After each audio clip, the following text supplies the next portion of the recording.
The curse has been lifted, the land's cleansed of the shadows. Kethric's reign of living death is over. Your courage has been tested, and in this at least, you have triumphed. The events of the last days weigh heavily upon you. Sleep's rest is slow to come to one whose mind is so full. Together, you have the power to thwart the Dead Three. If you follow this path to its end, the Elder Brain will not answer to the Chosen. It will answer to you. And what then? You are prone to impulses as uncontrollable as the gods themselves. You even have a say in what you do. We fought to tame Prince Orpheus, the son of Gith herself. Orpheus? Impossible. He was slain by Gestil Kithrak himself. His power has been the source of your continued protection against the voice of the Absolute. The power to disrupt hive mind communication. Don't look at me like that. I am a mind flayer, yes. Without me, you would be a slave to the Absolute. Your plan is falling apart, Lordling. Give me a reason not to cut you to ribbons. Neither of us expected the prison bearers to kill Ketheric. They'll be traveling to the city. Let's make sure we give them a Baldurian welcome. My prodigal bloodkin is among them. They live. Barely. I made mince of their ugly mind matter. And if they dare return, I will strip out their offal. The Absolute is not a god, but an Elder Brain controlled by the Chosen of the Dead Three. They mean to use it to take control of the Sword Coast. Beyond the campsite, the city waits in uneasy silence, one sleep away.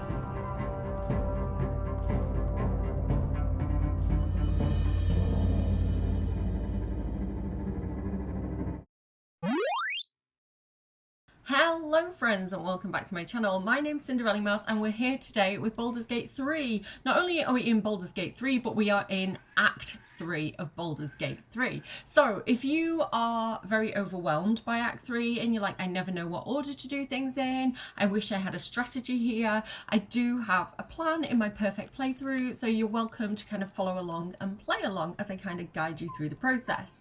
I do have like my favourite path to take, so yeah, we'll do this together. We are currently in a situation where we know that the person inside the prison, there's actually two people inside the astral prison. There's the Emperor, who is a big illithid who managed to use the power of Orpheus, who's the other person inside the prison, to kind of break away from the hive mind and kind of think for themselves. And in doing so, they're kind of protecting us. We don't have the full story yet. I don't think we know exactly why. I think they're an adventurer like us, and they're kind of against what Gortash and Orin are doing. So I think we're kind of working together to take down this big illithid hive mind that's trying to take over the world. So they seem like a good guy. They are at least protecting us. They've given us this astral tadpole, which can turn us into a partial illithid. Now, none of you have got back to me yet about what you think about this. I'm sort of thinking about maybe using it on Dirge, but there's no rush. There's time yet. It does mean that we get to access more of these kind of illithid powers. I really like the one that lets you be a kitty. So it lets you be, what are they called? The big kitties with the tentacles. I really like them. So yeah, I don't know if I'd end up using that, but maybe. Anyway, let's go around and kind of have a chat with everybody and see what the situation is today. I'm going to start with Will. Maybe it'll bring us closer. By Baldur's bones, this is a lot to take in. Let's see if I've got this right. 1, we've been carrying a mind flayer around with us this whole time. 2, it's been appearing as someone else in our dreams, cajoling us to embrace our new illithid talents. 3, the mind flayer's been siphoning a Githyanki prisoner's powers to shield us from the Absolute's voice. Did I miss anything? That's more or less it. He did explain it better than I did. There's also the matter of Duke Stalemane and the Knights of the Shield. I feel like Will would be into that. I don't know. He's the son of a lord, so... How could I forget? One of Baldur's Gate's most distinguished figures. A Mind Flayer's ally. Sensational tales, aren't they? Almost unbelievable. With a narrator so unreliable, how do we tell fact from fiction? I can't pretend I have the answer. But I know the Illithid's right about one thing. It holds our fates in its talons. Until the Absolute falls, there's no getting rid of it. So, step 1. Destroy the Absolute. Cordy is not going to do any of these ones because she's currently... We've done a bit of a switcheroo where originally when we had the chance to kind of eat more of these tadpoles and get more Illithid powers, Cordy was kind of into it because she thought the person in the prison was the goddess Illistery talking to her. And so she was like, I'll do whatever my goddess guides me to do. And Dirge was like, I don't trust this thing. These tadpoles, like... This was done to me, it's not something I wanted, like, so he was much more against it, much more distrustful. Now I've got like a bit of a seesaw situation where Cordy is like, I've been betrayed. That creature pretended to be my goddess and like used me and manipulated me. I can't trust it, it's a liar. Like, so she's very much against this. And especially knowing the whole story now about what the whole Illithid hive mind plan is, like, she's like, this is the thing we have to stop. I'm not putting that in my brain. Dirge, on the other hand, is a bit more power hungry at this time. He's a bit more, I will do whatever I need to do to get my revenge. So he's considering it. We've had a switcheroo. I think we're good, Will. Do you want a kiss, guys? Do you want a little Will kissy moment? May I kiss you?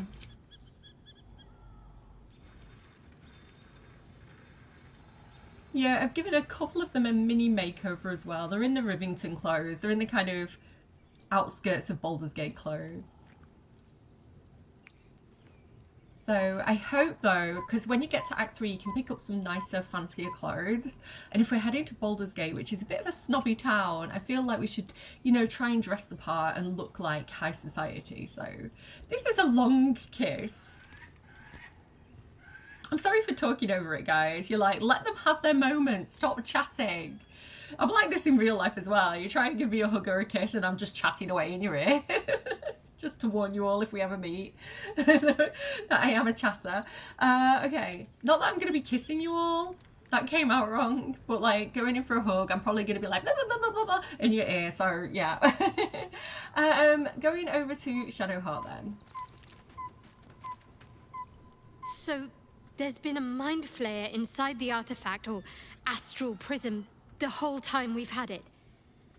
Sounds like utter madness, even though I've seen it with my own eyes. The more I learn, the less I understand just why I was sent to retrieve that thing. But it matters little now. I do not serve Shah anymore, nor the Mother Superior. The prism is no longer my mission. Saving my parents is. But I digress. Did you want something? I'm not going to kiss you while you've got that on your face. So the reason why I've dressed her up like this is because I want Shadowheart to be in disguise, right? We're going into kind of enemy territory a little bit where, you know, her cloister is, all these other Shah worshippers are. They might be looking out for her. We're going to try and rescue her parents. So I was like, right, we need to put her in disguise. So she's got this like bandit mask on. And I've tried to give her like a little bit of a Shader Kai look. So the Shader Kai are like a different type of elf. And they are from the Shadowfell. So I thought the shadowy energy can be disguised by being a Shader Kai. I've also got a raven for her. So let me just... She's got those like raven gloves. Is it raven gloves or raven ring? Raven gloves, so she can summon this raven as part of a disguise. Of course she does have disguise self. I could do a full-on disguise self, but I want her to be Shadowheart, you know? And disguise self, it doesn't work like the way that you're expecting it to work, so here we go. Quoth the raven, nevermore. Yeah, so she's got her little raven buddy. So this is kind of like her disguise now. Looking like a Shader Kai, hoping people won't recognise her with the blonde hair and things like that. So yeah, that's the plan. And okay, let's go see what Chihira and Not as bad as it could have. Halcyon want to say. I'm sorry, my Time to press brain ahead. is not working very well today at all. I'm gonna have to get Dirge or Gale over here as well to clean up this blood at some point. I need a Halcyon. moment for the two of us. So your confidant was a mind flayer all along. Disquieting, to say the least. Yes, it does seem so. Yeah, we don't have anything else to say, but I like getting all the commentary on like what's happening, because I think you see a lot of their personality through their reactions to things. Chihira. So your mysterious artifact, tamer of parasites, is only another parasite itself. How do you feel? Knowing the cost of keeping your transformation at bay. Ooh, a lot of options here. Cordia, in her own mind, being a very kind person, is trying to kind of justify this with herself and come to terms with the fact that an illithid has been helping them. So she's going to say, the Emperor was an adventurer like us, a protector of the city. I'm sure that has to count for something. No notions of heroism put you above human failings. I should know. I've had my share of songs written about me. Illithids are monstrous creatures. But in the end, they are only that. Creatures. And if it can, a parasite will keep its host fat, happy, and safe. Until it is finished feeding, at least. Am I comforting you? I am not comforting myself. Use the Emperor as it would use you. Or discard it. My days of doubting you are done. Besties. So she's basically saying you can't trust an illithid. They always have their own agenda. They manipulate people. He'll make you think he's your friend, and then he'll turn around and betray you when he gets what he wants. So she's very not trusting of it. And she's saying basically this illithid that's keeping us from changing has an agenda. So until we get to that point, like, we're using that as much as he's using us. It's basically the point. So yeah, we know that we have a bit of a window of time where we can somewhat trust this creature. And trust is a big thing for Cordia. You know, this thing's already betrayed her trust in the worst way. So do I want to ask her something? I think we're all good. I think we're good. Okay, let's keep going. Let's keep exploring.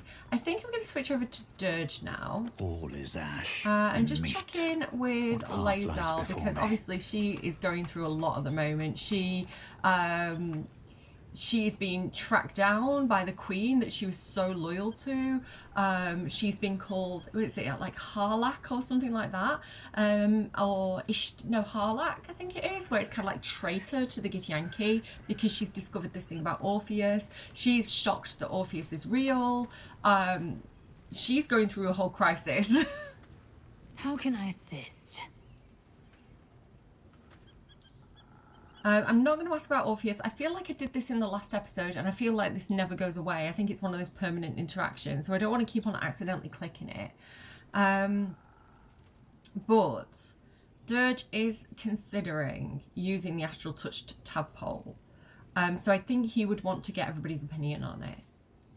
The Emperor's Astral Touched tadpole promises exceptional power. It also promises to break us beyond repair. This ossified parasite does not make us more, but less. There will be ice where once there was fire. There will be a void where our souls once resided. There will be ice where there once was fire. I am an ice dragon. That's my whole deal. He's not going to persuade her to use it. This is an option if you want to kind of like overmax your characters. Say you're doing like a really challenging playthrough, a really like on a mode, maybe you've got certain restrictions and you really need those added buffs. You can talk them into it. I think it's going against her wants, needs and wishes, so I'm not doing that. He's going to say it's fine. You don't need to use it. I know. And I won't. Good for you, bestie. Love her. Yeah, I love that. She knows who she is. She knows she doesn't trust the Illithid. It'd be completely illogical for her to do that, I feel, because, you know, she's Githyanki. Their whole thing is fighting the Illithid. Berries! Nom nom. More berries. No traps, please. We don't really need these. We've got plenty of camp supplies, but I just wanted to point out that they're there to you. Okay. Karlach. Darling?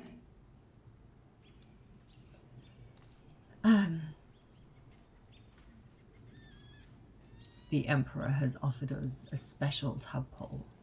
We will become partial mind flayers, but we'll get great powers in return. Special tadpole? Bit of a contradiction in terms, don't you think? I don't even want a regular one. You're talking about turning into what? A half squid? Not surprised you haven't tried it yourself yet. Oh yeah, I wasn't asking you to do it. I was thinking about doing it myself. Sorry, miscommunication. I understand if you don't want to make use of it. We won't speak of it again. Thank the gods. So Karlach's very, very against it. I'm seeing this here, but I think I'm going to save it for a bit of a calmer situation. Just, you know, good to know that that's there, though. Astarion. Surely he's into the idea of, like, having more power. He's got to face Cazador. So, we owe our lack of tentacles to one of the very creatures that kidnapped us. And now it's offering us power if we're willing to evolve.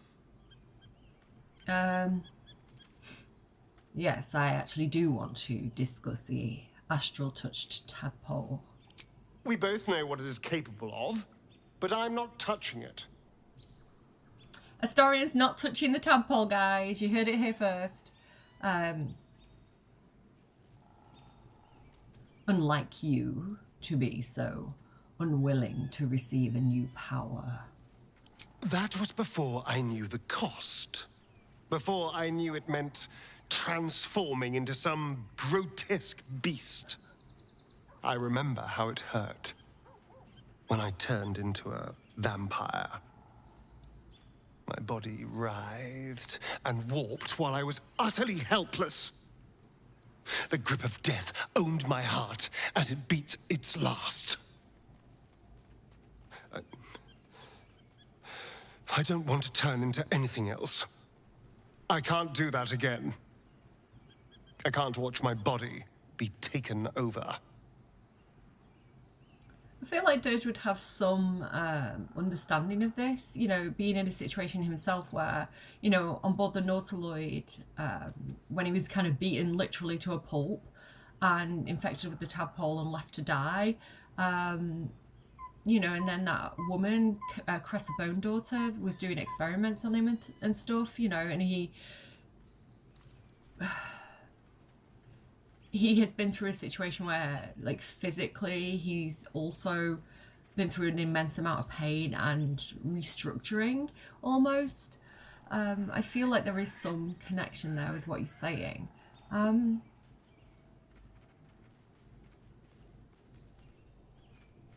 You're afraid. Not in an accusatory way, but in a, I'm interested in understanding what you're feeling kind of way. I'll happily murder my way to whatever powerful artifacts we can make use of. Point at the back and I'll stab. Just don't ask me to sacrifice my body. It hasn't been mine for so long. So, you know, SA, trigger warning. You know, everything that was done to Astarion when he became a vampire, you know, and his body was no longer his. It was, you know, he was a puppet of Cazador, and he was forced to go out and seduce people and bring them back, you know, for Cazador to feed upon. And so basically prostituting himself. And, you know, this idea of, like, having to physically do things that are involuntary, and then getting his body back and his autonomy back. You know, I understand that importance to him. So at first I like as well, and this is where the clever writing is, at first you think, oh, it's because, you know, he's pretty and he's got, you know, he cares about his looks, that's why he doesn't want to change. But it's not that at all. It's more about his ownership over his own physical form, which I think again is like, as that narrative unravels, I think it's really interesting to follow that train of thought.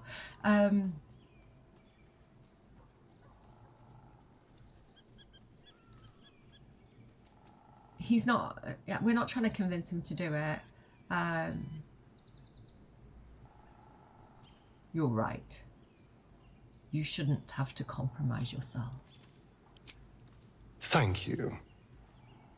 Also, again, for those of you who know a little bit more about the overall plot, without any spoilers for those of you who don't,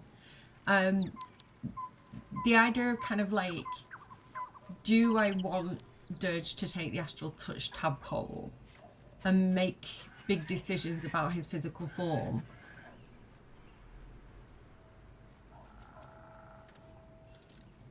I don't know if any of you are following my train of thought there. I'm kind of toying with an idea. Whoa, quite the rug pull, eh? A mind flayer manipulating us this whole time.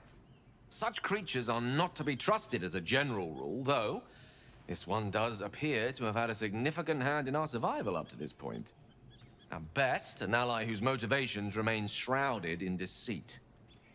We should be wary of what such an alliance may cost us. He's a smart man, this Gale, isn't he? We've got some things that I probably should just work through, but I don't want to do it kind of right now. We've been given a rare gift, an astral touch tadpole, with the power to grant you a new, partial illithid form. What are your thoughts on that, Gale? I can only imagine what I could do were I to adopt the biology of a mind flayer. You've not taken this power for yourself, so I can only wonder, why offer it to me? Did I offer it to you? I really like him when he's in this outfit. He's definitely giving Inigo Montoya. You killed my father, prepare to die. Especially with the moustache. So Gale's into it. It's interesting as well because you think Historian would be into it and he's no longer into it. And then Gale's like, oh yeah, more power, you know? Yeah, we've got to watch this boy. I think sometimes he doesn't always know what's good for him. He gets a bit too excited. Never mind. Let's talk of something else for a moment. And he leaves. It's like, okay, good to know. Interesting, Gale. And then Queen of my heart, holding a skull. She's like, to be or not to be. Ah, alas, poor Yorick. I knew him well. She tucks it behind her. Minthara, look at how hot she looks as well, guys. Look at my queen.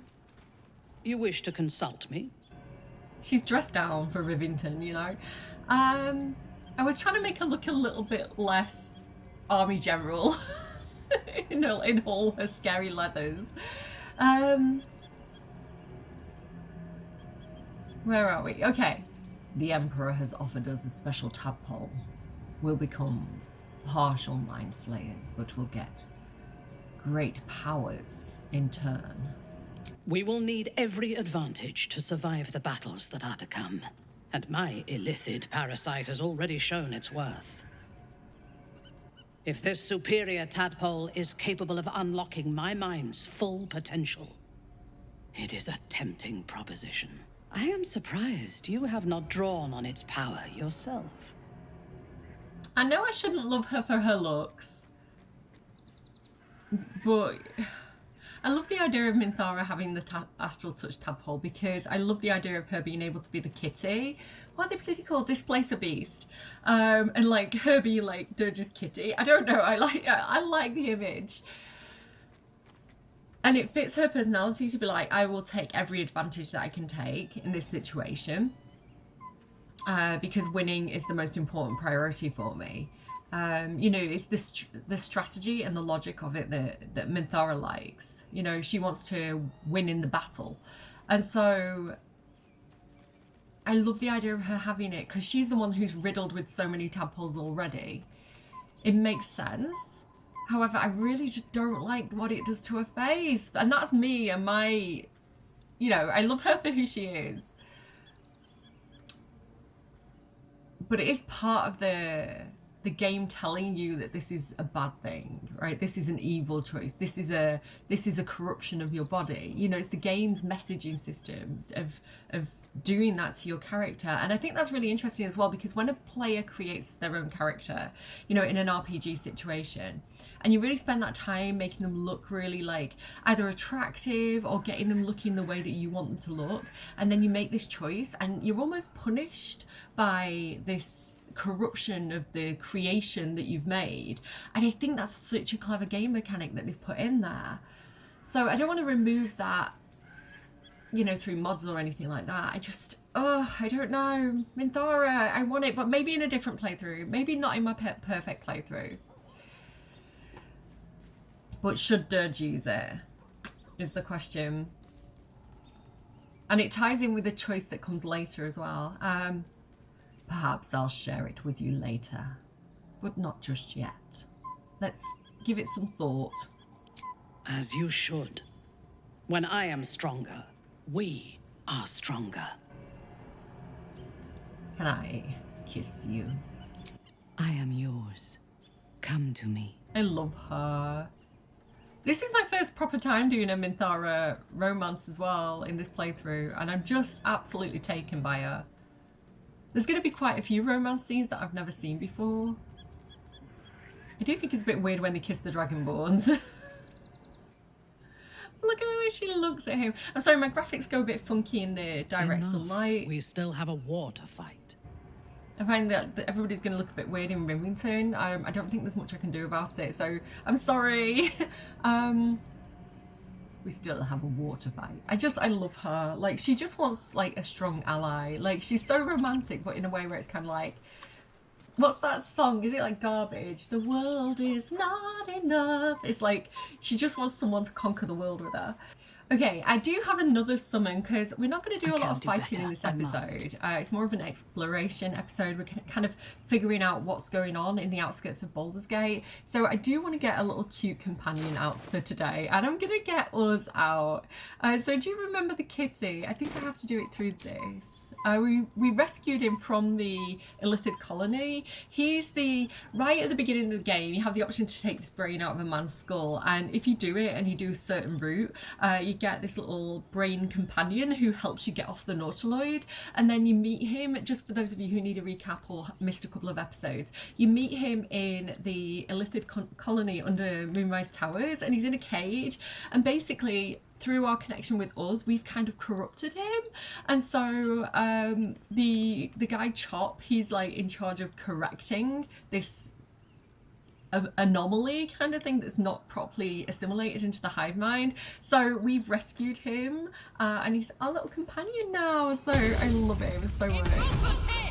Him, her, they. I don't know the gender of us. Road ahead. I guess it's What's going gender on? fluid because it's us, right? It's like a hive mind type situation. Okay, let's talk to Kitty. You'll see why I call it Kitty as well now. Friend, we are here for you. I love. You were keen to join me. Don't you want to serve the Absolute? What Absolute? The Absolute does not care about us. And we do not care about the Absolute. We are different. And we are saved. Friend! Friend! It's like in between us. I would love to take you into Remington, but you may draw the wrong sort of attention if people see you by my side. We will not cause you any trouble, friend! We will project a different form that will cloak us from all but your closest acquaintances. You and your friends shall see us as we truly are. All others shall see a kitty, a small predator. indigenous to this world. They kitties can walk anywhere, and they are most cunning. Yeah, we love kitties. Yeah, so that's why I call it us kitty. We love it so much. I'm just gonna have a quick drink of water, guys, and then we'll go to Rivington. Okay, Rivington, to Rivington we go. I have to take the whole crew out because there's no actual waypoint at the moment. We just have leave camp. So we're all gonna have to leave camp in a big group. Get ready for this. Oh, it's loading. We must find where Gortash and Orin have established themselves, and take their nether stones. Okay, sorry, I'm faffing around. I'm so excited to be in Act 3. This is it. This is Act 3. We have boots on the ground. Look at this place. We've got Worm's Rock over here. Baldur's Gate lies beyond that. This is the outskirts, so this is the little town of Rivington. Again, just the scale of this game, the amount of side quests, just the amount of NPCs you can talk to, like, you can really get lost in this environment. And I just, so much credit and love to Larian Studios and the Baldur's Gate team, because they knocked it out of the park. Like, they understood the assignment. They understood how much love people had for the franchise of Baldur's Gate and Dungeons and Dragons. They understood the lore, they did their research, they asked, you know, the community as they were developing it, and everybody, you know, in this collaboration has created an absolute masterpiece of a game that is so immersive, but also Act 3 incredibly overwhelming. I think in a good way. I think in a very open way, which if you ever play D&D, and especially like as a DM, so the person who creates the campaigns and kind of sees where the campaign goes, you can go off in so many splintered directions. You can have like a really linear path. You could be like, my players are going to go from A to B, this is the plot, this is the story, and you don't know what people are going to do at that table. They're going to get obsessed with some random NPC that you created on the spot and going to go off on a side quest to help their mother catch some chickens or something, right? Like these, and then you have to think on the spot, and then you have to kind of like roll out these extra alternate routes that all lead back to the same point. So this is what it's like to play D&D. You have this open world experience at the table that you're playing at, and you know, whatever, the only limits to what you do with your adventurers is the limits of your imagination and the imagination of the people at your table. So, and it's very, very role play, it's very kind of spontaneous. So yeah, I really think that they've captured that spirit in this game, because it's kind of like, you know, you can be like, I really want to get on that roof, or you know, I really want to follow that cat and see where it goes, and you can do all these things, and it's just so good. Let's get into it. Stop talking. Just play. So I do actually want to have a quick chat because we've got some extra dialogue now that we're in Rivington. So we want to see what everybody thinks of this situation. Shadowheart. Worm's Crossing. We could be inside the city walls before long. And I could be back where this all started. You mentioned Shah followers might be watching us. Do you think we can use them to track down your parents? I hope so. So long as I'm willing to stroll right into the Mother Superior's trap, they have no reason to not tell me where to go. So maybe we do want to take off the disguise and like let them find us. What should we be looking for? Worm's Crossing is a choke point. If I wanted to intercept a new arrival, I'd find somewhere before the bridge, blend in amongst the crowds, and wait. Most people seeking entry to the city will be refugees. I'd look wherever they're gathering. Okay, find the refugees. Got it. I also, before I forget, I want Shadowheart, because she's not actually part of Claudia's group today. I want her to cast, not guidance, but what's that other thing? Enhance ability, Eagle Splendor on Claudia, just in a way where it's kind of like, you might have to persuade people, you might have to talk your way into places, have a little bit of extra help with that. I want that advantage on my rolls today, guys. So hopefully that's going to last now until long rest. Who else do I want to talk to? Karlag, she's part of my group. I've got this group that kind of, because we're going to go and talk to the people, the local people. I wanted people who look like the refugees. So if you remember, the refugees are like the tieflings from Emerald Grove. So I've got Karlach and Will, who kind of can pass as tieflings.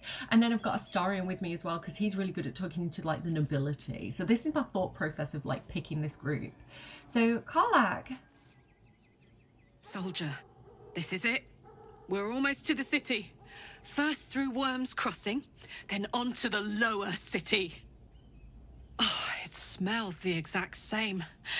10 years on, but still home. Incredible. So we're both from Baldur's Gate, but Karlach's lived there a lot longer than I have. And she loved it. It's where she grew up. Like, she knows these streets. Okay, I don't have anything else to say to her, so that's cool. Will? Incredible to be back. My home. My city.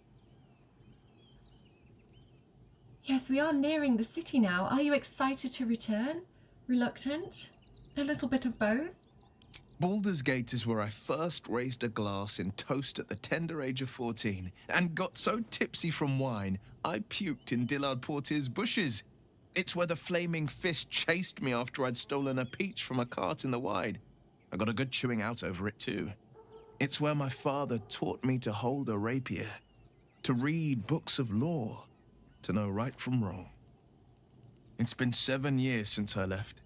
It's no paradise, but it's home, and it's worth saving. Oh, he's so lovely. Like, Team Will.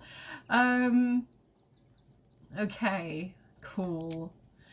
Again, he got cast out by his father. That's why he had to go and kind of like fight goblins on the Sword Coast, because, you know, his father turned him out when he saw that he'd made a pact with a devil, basically.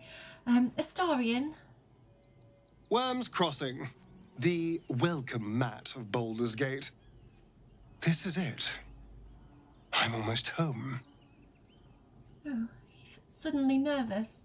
Are you worried about Cazador finding out that you're back? I won't lie. The thought hardly fills me with glee. Even with my newfound advantages, he's still an incredibly powerful vampire. But he's arrogant too. If he does hear I'm back, he'll try to take me and expose himself in the process. Then I'll be able to strike. Right. I am glad that it's daytime, right? So Astarion is the exception to the rule about the vampires in the daytime because of the tadpole. It's given him like extra ability to withstand sunlight, but Cazador and the other vampires, unless they're also tadpoles, shouldn't be able to walk around like this. So he's relatively safe at this point. Well, it does sound risky, Astarion. It's something of a gamble, true, but if I can win, if I can beat him, it would be worth any risk. So yes, I do worry about facing him. But if we can get his attention, finding the ritual's location will be much easier, and that could give me the edge I need. Right. So the things carved into his back linked to a ritual. I can't remember where we learned that, so I don't want to say too much about that at this point. Okay. Got it. Right. Gale. Civilization beckons at last. It's no water deep, but Baldur's Gate is a respectable runner-up. Or at least a close third. Right. Okay, cool. No extra stuff there. He's such a snob. Minthara. The next urchin that tries to pick my pocket will lose its hand. Please don't mutilate any children, Minthara. Half of the children here are already mutilated by poverty and starvation. I am reminded of the Brerin, the stench streets of Menzoberranzan, where the sick and the outlawed make their homes. Despite the destitution, there is profit and opportunity to be found in such places, if one is willing to wade through the squalor. So she's not the most empathetic person, right? She's not an emotional person. She's a strategic, logical person. So she sounds very, very harsh the way she speaks like this, but at the same time, she's not wrong, right? She's right in what she's saying. She's kind of stating facts, which makes her seem quite cold. To her, she's not being cold. To her, she's being like, she's not the person who caused the poverty, right? She's not the person who caused these children to be hurt. Like, she's just like, this is the situation we're dealing with. So it's just who she is and her mindset, and I totally understand this. I think I can sometimes be a little bit kind of black and white with things, which again, like, it doesn't make you heartless, it doesn't make you emotionless or lacking empathy. It's just the way that it comes across when you approach the world in a logical sense. I really like her. I think what I'm dodging around, what I'm dancing around, is that I think she feels a little bit autistic, right? And I say that as somebody who's probably on the spectrum. I'm not diagnosed, but I do suspect that I'm probably on the spectrum. My children are also in the process of being diagnosed. So being familiar with what autism can come across as sometimes, again, it's a spectrum, everybody's different in conversation. I think, you know, like, being very matter of fact, I think that's why I like Minthara so much, you know.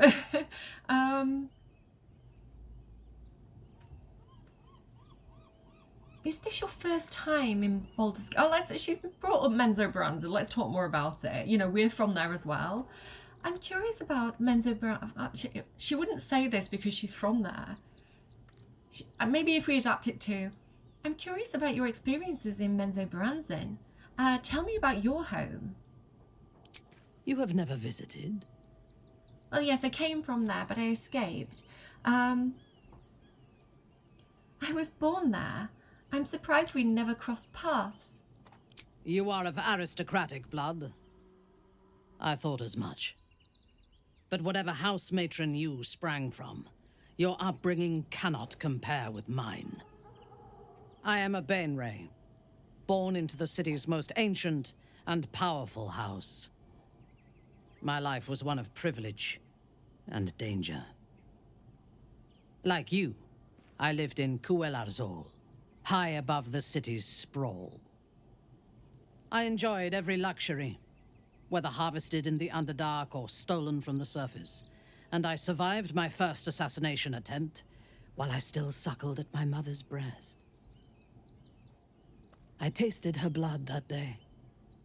She covered my body with her own, and a blade bit deep into her chest, almost puncturing her heart.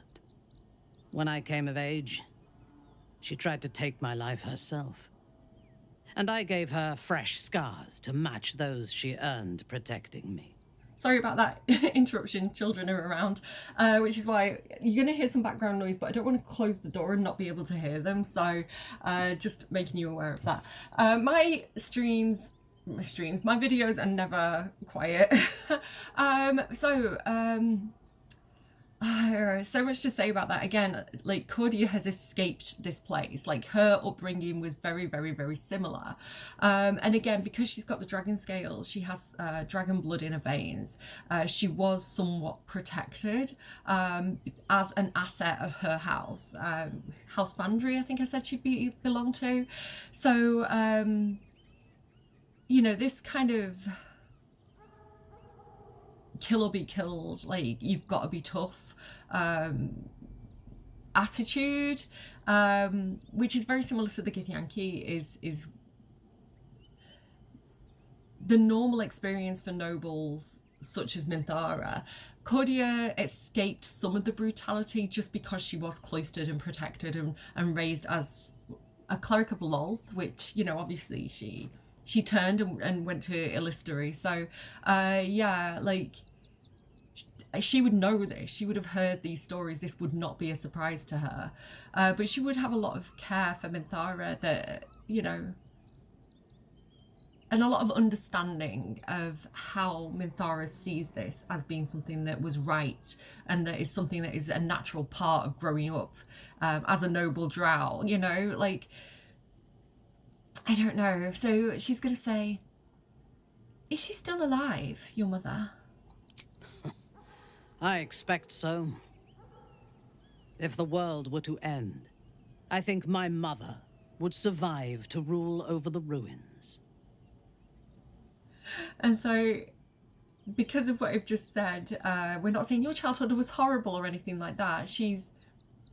Cordia understands the mindset. So she would say, a dangerous upbringing, but it made you strong.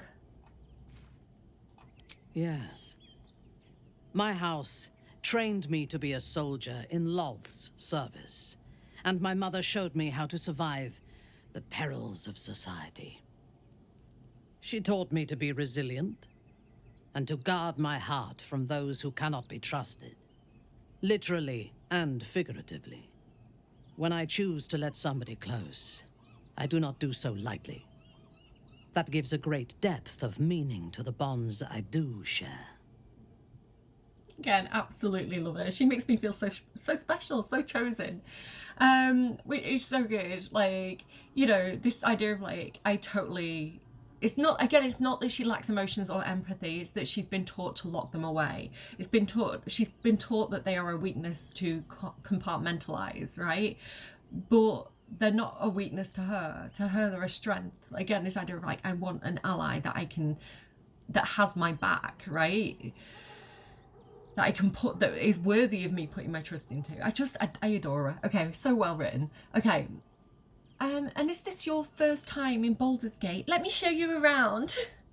Yes. I only know it through history books and hearsay. A city of murder and grief. I expect it will live up to its legend. Cool. Good stuff, Minthara. All right, and Lae'zel. Baldur's Gate at last. We should find Sharess's caress. Voss will be waiting. Okay. The Githyanki prince was bound inside the artifact this entire time. Oh, I can hardly believe it. Orpheus, Gith's only son. He lives. It is not the Geich visitor that Vlaakith would destroy and Voss would set free. It is Orpheus, the blood of the mother, the prince of the comet. I've accidentally gone into quite a long dialogue here that we've already seen, I believe, so I'm just going to skip through it. We meet one if the Githyanki. Okay, thanks, Lae'zel. Do you think the egg is doing well? Do you remember we got like the Githyanki egg? The egg grows ever warmer, the hum of life within it louder. It may yet hatch, though not soon by my estimation. In its heat lives stimulation, and in its throbbing, exhilaration. An effigy of Githyanki future, incubated inside a fragile shell. Oh, I love that she's giving the egg the love it deserves. Remember, they were going to destroy the egg because it was taking too long to hatch. And yeah, we've rescued. I love this side of her. You're getting attached. I can't say this. You're getting attached. Should I start calling you Mommy Lae'zel? Only if you want me to roast you over a campfire, using my blade as a spit. But it is true that I feel some manner of responsibility for this unhatched whelp. After we free Orpheus, we can revisit the matter. If the egg hatches beforehand, well, we will shield it from the Lich Queen's zealots. Whatever may come, I will not let Vlaakith poison the fledgling with lies. Mommy Lae'zel. Okay, cool beans, man. All right, I'm gonna send half the crew back to camp. So, Dirge, can you also connect Lae'zel? And you guys, we'll meet you in camp later. Cool. So, talking about everybody's fits a little bit, I've gone for less of a fighting combat fit for everybody. So you can really see this with the Astarion. He has on a lot of the Bard clothing. Were we okay? Daughter of Darkness, are we alright? No. So yeah, so he's got on the Blazer of Benevolence, which I think we got from Volo. He's still got the Gloves of Thievery. He's got the Boots of Brilliance, which restores Bardic Inspiration. And he's got the Cap of Cunning. I think we've also got some gloves, but I wanted to keep the Thievery gloves on him for reasons. So yeah, he's got a bit of a noble look going on, which I think is suitable for where we're going. Never a dull moment. And yeah, let's get down there. A lot of talking at the beginning of this episode, as always, but let's move in and check out what's going on with this little town. So looks like there's a little bit of a campsite here, a few camp supplies that I think we can pick up. If we check these bags, I'll grab that. And anything else here? Yeah, cool, we'll take it. Nice. I can hear people talking already. Again, it's probably going to get a little bit overwhelming as we start to move into this area.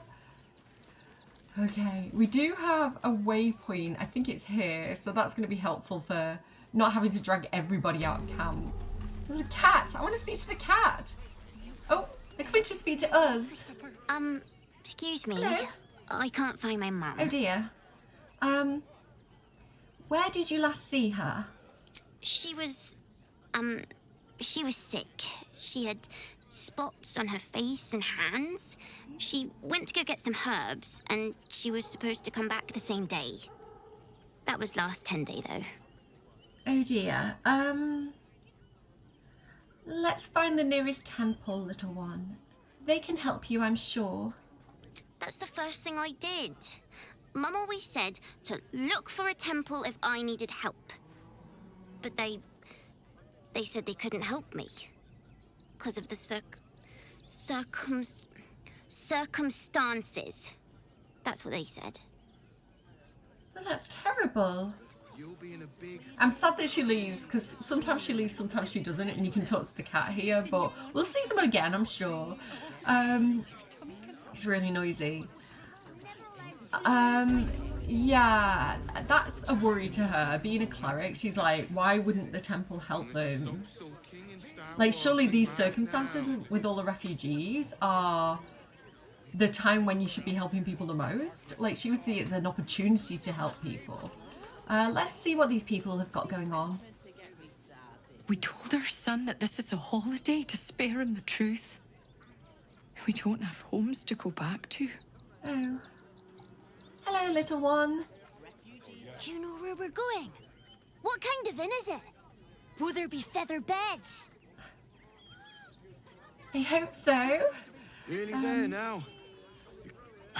Can't talk. I'm sorry. The little one needs all of my attention.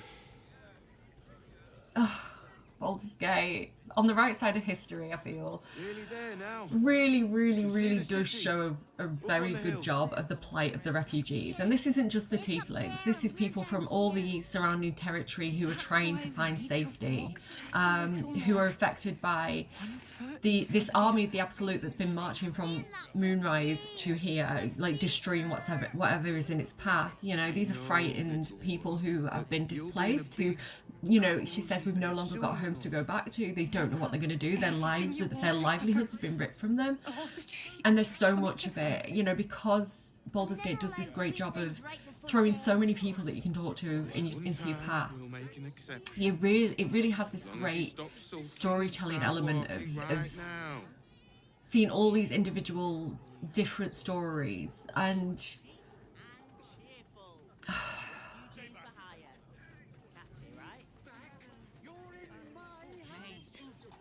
let's go and see what these people are saying. If my friend tries to get you to invest, kindly turn her down. She doesn't need the encouragement. Invest? What do you mean?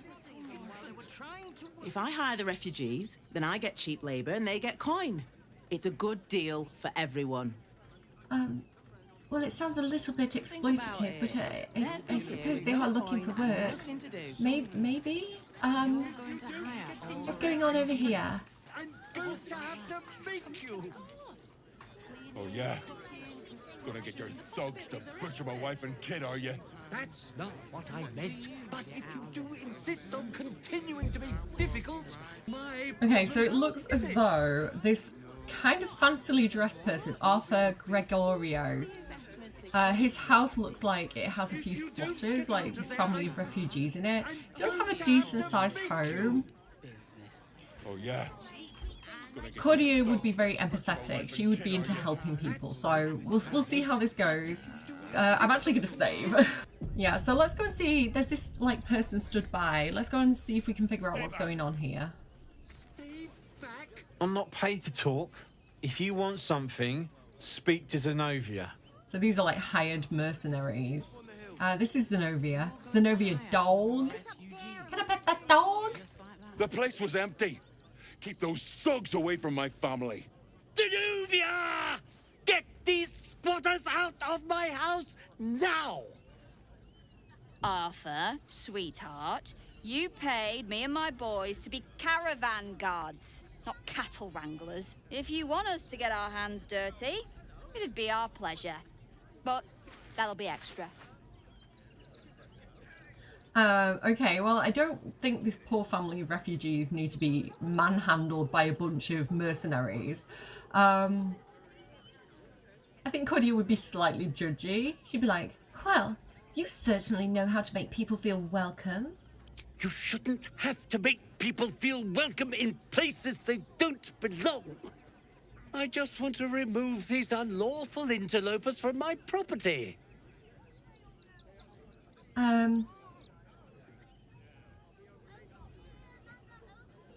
I like number one. This is a pretty big house. Are you sure you don't have a single spare room? But again, I like the cleric angle just because it's a bit different. Like maybe some of you might not have seen this depending on who you're playing with. The gods study our deeds during crises. Now is a bad time to be uncharitable. Excuse me?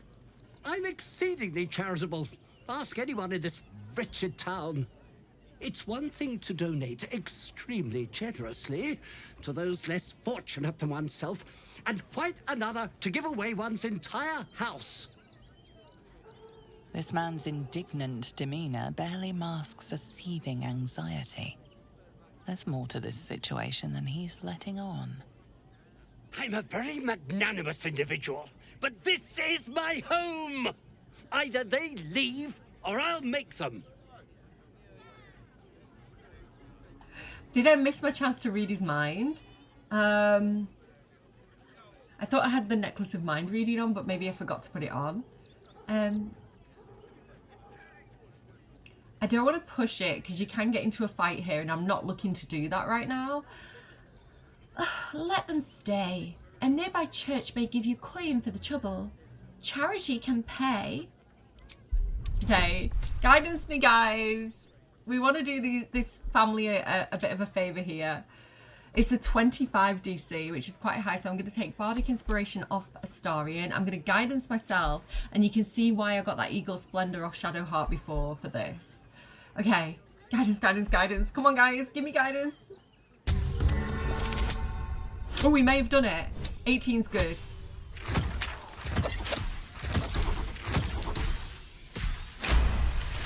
Yay! Great success. Okay.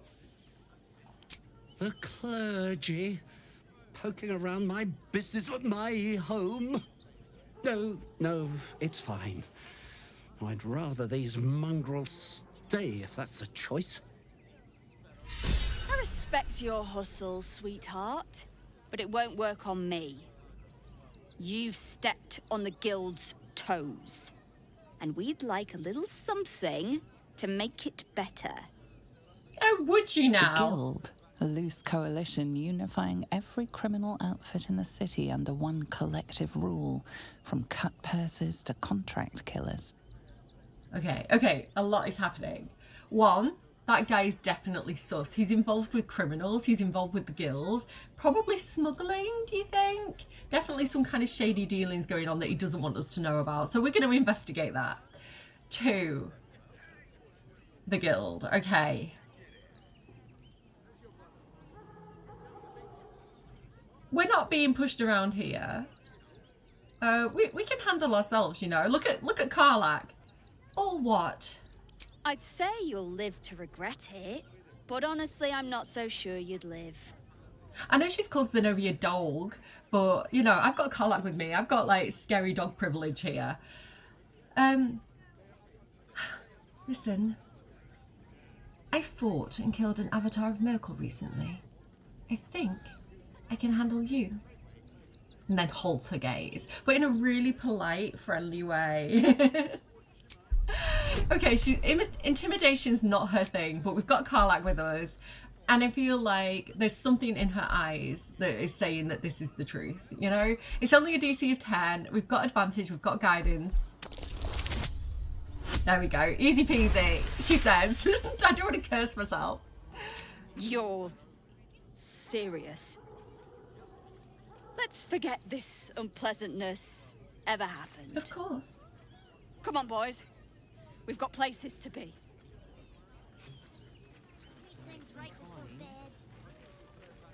Okay. So we scared away guild members. I think we're doing quite well. I want to talk to the ox, you know, just in case he has some secret knowledge. Do try the grass, should it take your fancy.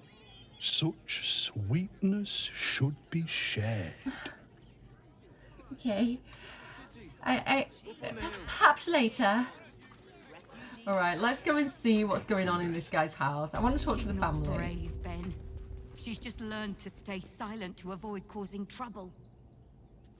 Okay. Hi. Not quite sure why you stood up for us like that, but I won't say I'm not grateful. Thanks. And may Torm keep you. How did you end up here? Same way lots of us did. Trying to get away from the army of the Absolute. If you had the chance to put a roof over your family's heads after being on the run for Torm knows how long, wouldn't you? Okay, I feel like we need to get all those people who like voted for Brexit because of immigration concerns to play Baldur's Gate, just to like, not saying that the people don't have their own reasons and that any of those views are entirely unfounded, but there was a lot of scaremongering when Baldur's Gate was probably being written around like the refugee crisis and all this stuff in the news where, you know, certain sections of society really had their empathy eroded because of the fear-mongering by the newspapers and things like this, certain newspapers and you know, news TV channels. And, you know, actually being able to put yourself in someone else's shoes and have that empathy, I think is very, very important for the sake of humanity, right? To be, you know, decent people to one another. So I feel like, you know, playing Baldur's Gate and talking to these people should be mandatory for like just general, like the ability to be human in a crisis. I do like, though, I do appreciate that it doesn't force you to be nice. You know, like Veilguard forces you to be a good person. If you want to in Baldur's Gate, you can be horrible. You can be like, I'm not interested in sob stories, give me money. And, you know, you can be that person if you want to be. The game doesn't judge you, but it may not reward you for making bad choices, if that makes sense. Sometimes it rewards you for making bad choices. It's a very interesting game. It's very nuanced. No one is telling you to leave. Have all the roof you want. We will stay. For now. I just hope he doesn't pay anyone else to come sniffing round. Thank you. And may Torm keep you. It also emphasizes like why we're here and why we're doing this and, you know, what's at stake. You know, that we're standing up against the bad guys who are like literally working for the god of tyranny and the god of murder, you know. You are quite welcome. You're the first person in this city to have our backs. Thank you. Really. We're going the Good Samaritan route. That's what we're doing. Securing hospitality. At least we'll have some We can also talk to the mum. Peace. Good thing you sorted that out. I was this close to chucking a knife right between that trollop's eyes. Oh no, don't do that. We're getting some inspiration from this, which is nice. So we can go through here and speak to the little girl who's in the kitchen. Hello. Oh, she ran off. Where did she go? Children could cope with being homeless again. Now we don't have to leave. I'm gonna build a big house for all the rats. It's gonna be really fancy. You'll see. Okay, I can kind of see why he didn't want them in the house now. But you know what? Fuck that guy. He seems mean. You build that house for the rats. Yeah, we can loot the place if we want to. What I'm going to say is that while Claudia's chatting to people, Starry gets a little bit bored and a little bit curious. And he kind of slips away. I don't know why this guy has crows in his house, but sure. And he... don't mind if I do. You know, he is used to a fancier lifestyle. Oh! What was that? As if I didn't have problems enough already. Okay. Will, by the glory gods, what was all that shaking about? Like, it felt like an earthquake, as if I didn't have enough problems enough already. Earthquakes in Baldur's Gate? That's not normal. What do we have here? You might hear my eldest singing in the background, guys. I'm so sorry. We've read The Oppression of Peacocks. I think, though, it might be worth having a quick look at this again. So he says, I find it despicable that you would defend Baldur's Gate's ridiculous restrictions regarding animals in the city. No animal larger than a peacock may gain entry. How archaic. So this is true. You can have, like, cats walk into the city and it'll be fine. But if you have, like, a dog walk in, they're like, no, you can't bring that animal in here, which does make sense in times of crisis that they would have certain restrictions. I'm going to grab most of these books and we'll read them kind of later, and if there's anything important I'll kind of bring it up. Anything that looks like it needs reading now, though, I will read now, if that makes any sense. Let's move. What do we have here? The Guild. Okay, that's who we just met outside, so let's read that one. The book's central argument is encapsulated in a chapter devoted to Rilsa Rail, guild kingpin of Little Kalimsham. In another time and another place, Rilsa Raoul would be celebrated as a revolutionary. In Baldur's Gate, in her own lifetime, she is known as a crime lord, a kingpin of the guild, ruling over the city within a city that is the district of Little Kalimsham. Rilsa's story began when she was orphaned at a young age, kind of like Karlak, right? Her father was hanged by the Flaming Fist for sheltering his fugitive brother. So she has like a vendetta against the Fist.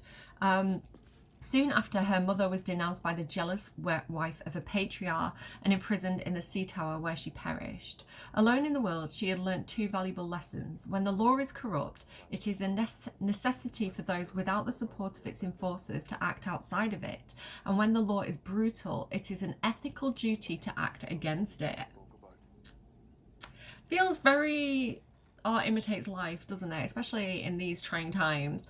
Operating from, not suggesting anything, guys, but I do have a theory as somebody who's studied a lot of history and, you know, through my degree and things like this, and just a general interest in what goes on historically and the big societal changes that are made. You know, when tyranny comes in and there's a real oppression and really kind of under the thumb, people get sick of it and people naturally rebel, right? I always say that, like, life is like a seesaw. You can only push it so far in one direction until it springs back in the other direction. So if I was ruling a country, I'd keep people happy, because if people are comfortable, they don't revolt. If people are uncomfortable, they get desperate, and then they're going to do more societal action against you. So it's in the interest of the ruling elite to make sure people are comfortable and happy. It would be stupid not to, right? You can't hold on to power forever if you don't, you know, if you don't create a sense of loyalty in the people that you are said to overrule. And laws are made by society. Laws are agreed upon by society. Yes, they get enshrined in law by whatever ruling forces there are that decide those things. But if society decides that a law is no longer applicable, things are going to happen, and this is the situation that we have here. So I'm not saying people should go out and break the law if those laws are just. You know, for example, don't murder people. That's a pretty good law, right? However, if you look at situations like Luigi Mangialone, where there's a lot of surrounding factors, you know, you can sort of see how laws can be argued. And again, I'm not saying any kind of outcome, but you know, when humans in society are very nuanced, and so, you know, when you have black and white rules, the nuance happens that brings those rules into question. I hope I'm making some sort of sense. I'm not telling people to go out there and rebel, but I just have to, for liability reasons, I'm just talking more of a objective view of what happens, not encouraging or inciting anything. I can understand this perspective, right, based on this person's experiences, right? It is an ethical duty to act against it if the law becomes brutal. Look at it, like I'm about to watch Handmaid's Tale today. It's been released in the UK, the new season. Very, very excited for it. I've watched obviously all the previous seasons, and if you look at June's story, she's a perfect example of somebody who is acting in opposition to a tyrannical government. Storytelling, that's all. Operating from within the Kalim Jewel Emporium, Rilsa knows the value of everything and everyone that moves through Baldur's Gate. She controls a wide network of agents who observe and track the exchange of goods and information as closely as any merchant or politician. But second-hand knowledge is cheap. Rilsa's real trick is to draw those with secrets to share directly into her orbit. Her Garden of Whispers, information can be shared with the guild anonymously. Anyone with a grudge to bear or a competitor to bring low, that is to say anyone of importance, can ensure the whole city knows their grievance. It is said that if someone speaks of your weak spot in the garden at dawn, you can expect to find a knife buried in that exact spot before night falls. Okay. Interesting. Again, the guild are definitely shady, not necessarily good. They are a law unto themselves, right? Which is a whole situation. A city within a city, they called it. What else was I going to say? The thing is all about, like, when people haven't got anything left to lose. When you push people to such an extreme that they're desperate, right? They don't value anything anymore because they have nothing to value. That's when really, you know, the oppressive elite have to worry. Anyway, Astarion, some doors here. You're awfully good at lockpicking. Do you want to go and check this thing out? Again, we're doing a civic duty right now. Like, this guy is acting shady. He's hanging around with shady people. I think it's our civic duty to investigate and see what this situation is. Thank you to anyone who gave me guidance there, because I rolled a natural 1. It's a good thing I had advantage. So yeah, let's check out what this guy might be hiding. A letter to Mamselle Amira. Madame Amira, thank you for the invitation. You know how much I love Sharessa's Caress, but I still haven't lived down my last experience with the Trow twins, and I fear they won't have forgotten my little mishap. Gossip, drama, tell me more. So that was probably my last visit. I hope you'll understand. Arthur. Arthur, what did you do? I don't think I want to know. Sharessa's Caress is, I think, red light district in Amsterdam. It's that kind of vibe. It has a reputation. Did I check everything there was to check there? Sorry if I'm repeating stuff. Yeah, we're just doing a little light-fingered investigation, let's put it that way. A pleasurable deal by Mr. Kingsley Harp. I'll let you guys read that if you want to. I don't think it matters too much to what we're doing right now. Oh, a key. Toymaker's basement key. Don't mind if I do. We'll take a peek. Necklace. Oh, Portal Sherry. This is interesting because it looks like all the other bottles that you can just pick up, but if you click on it... It's alcohol, and you'll get this buff. Alcohol has disadvantage on dexterity and charisma checks, so you just need to be careful when you're picking stuff up, because you can get a little bit drunk if you drink the portal sherry. Wardrobe, this is what I'm interested in. This randomizes every time, and I didn't get the outfit that I wanted. I'm so mad. I wanted an outfit for Shadowheart that's normally in here. We've got a diamond blue doublet. That actually looks like it suits Gale though. I'll send that to Gale. We've got a Solemnity, I got it there eventually, Solemnity outfit. I think that would suit Will. A stupid hat and some gross sandals. I am sad that I didn't get the sexy slinky outfit for Shadowheart. I'm really grouchy about that. But let me send that outfit to Will. I think I did already, didn't I? Let's go to Will quickly. Defender of the people. And let's get him changed. You know, this is the son of a duke. We want him to look like the part, right? Look at this. Look at this fancy guy. Sir, looking good. Do I want to change the colour of it? Possibly. He's got some red dye. Hopefully this is going to look good. It's always a risk when you use the dye. Oh yeah, oh I actually really like that. That looks very, very fancy. You look spectacular, Will. Just like how a noble should look. Astorian's already got a lot of fancy clothes, but there is a specific outfit that I really like for him. Arthur's private message, an unfinished love story handwritten by Arthur Gregorio, whose name is attached to the bottom of every page. Her ample bosoms fluttered like doves' fingers. Doves don't have what? Brushing against his nails. Ooh, why is he got what? The very ends of his moustache stood to attention as the fire stood between his eyes. No doubt this was love. Love, ah, love. The stuff that dreams are made of. It made him swear to think of it. The graceful, enduring, blossoming magnitude of what it all. The priceless, breathless, weightless, sheer romping joy of it. She's a brave girl. We'll get through this. Astarian like that. He's going to take that with him. Okay, let's go and check out the basement. Oh, mirror. Mirror, mirror on the floor. Who's the fairest elf? Yes. Still nothing. Oh, bad luck, Astarian. Oh, it's a shame he can't see how pretty he is. Actually, do you know, it's probably a good thing because the boy's ego, you know? Let's have a little piano moment. Peace. Gorgeous. Peace. And, haven't you heard there's an army marching? let's just figure out what exactly. That's curious. There's a trapdoor. Don't you go through that trapdoor? So this is like a little where are we?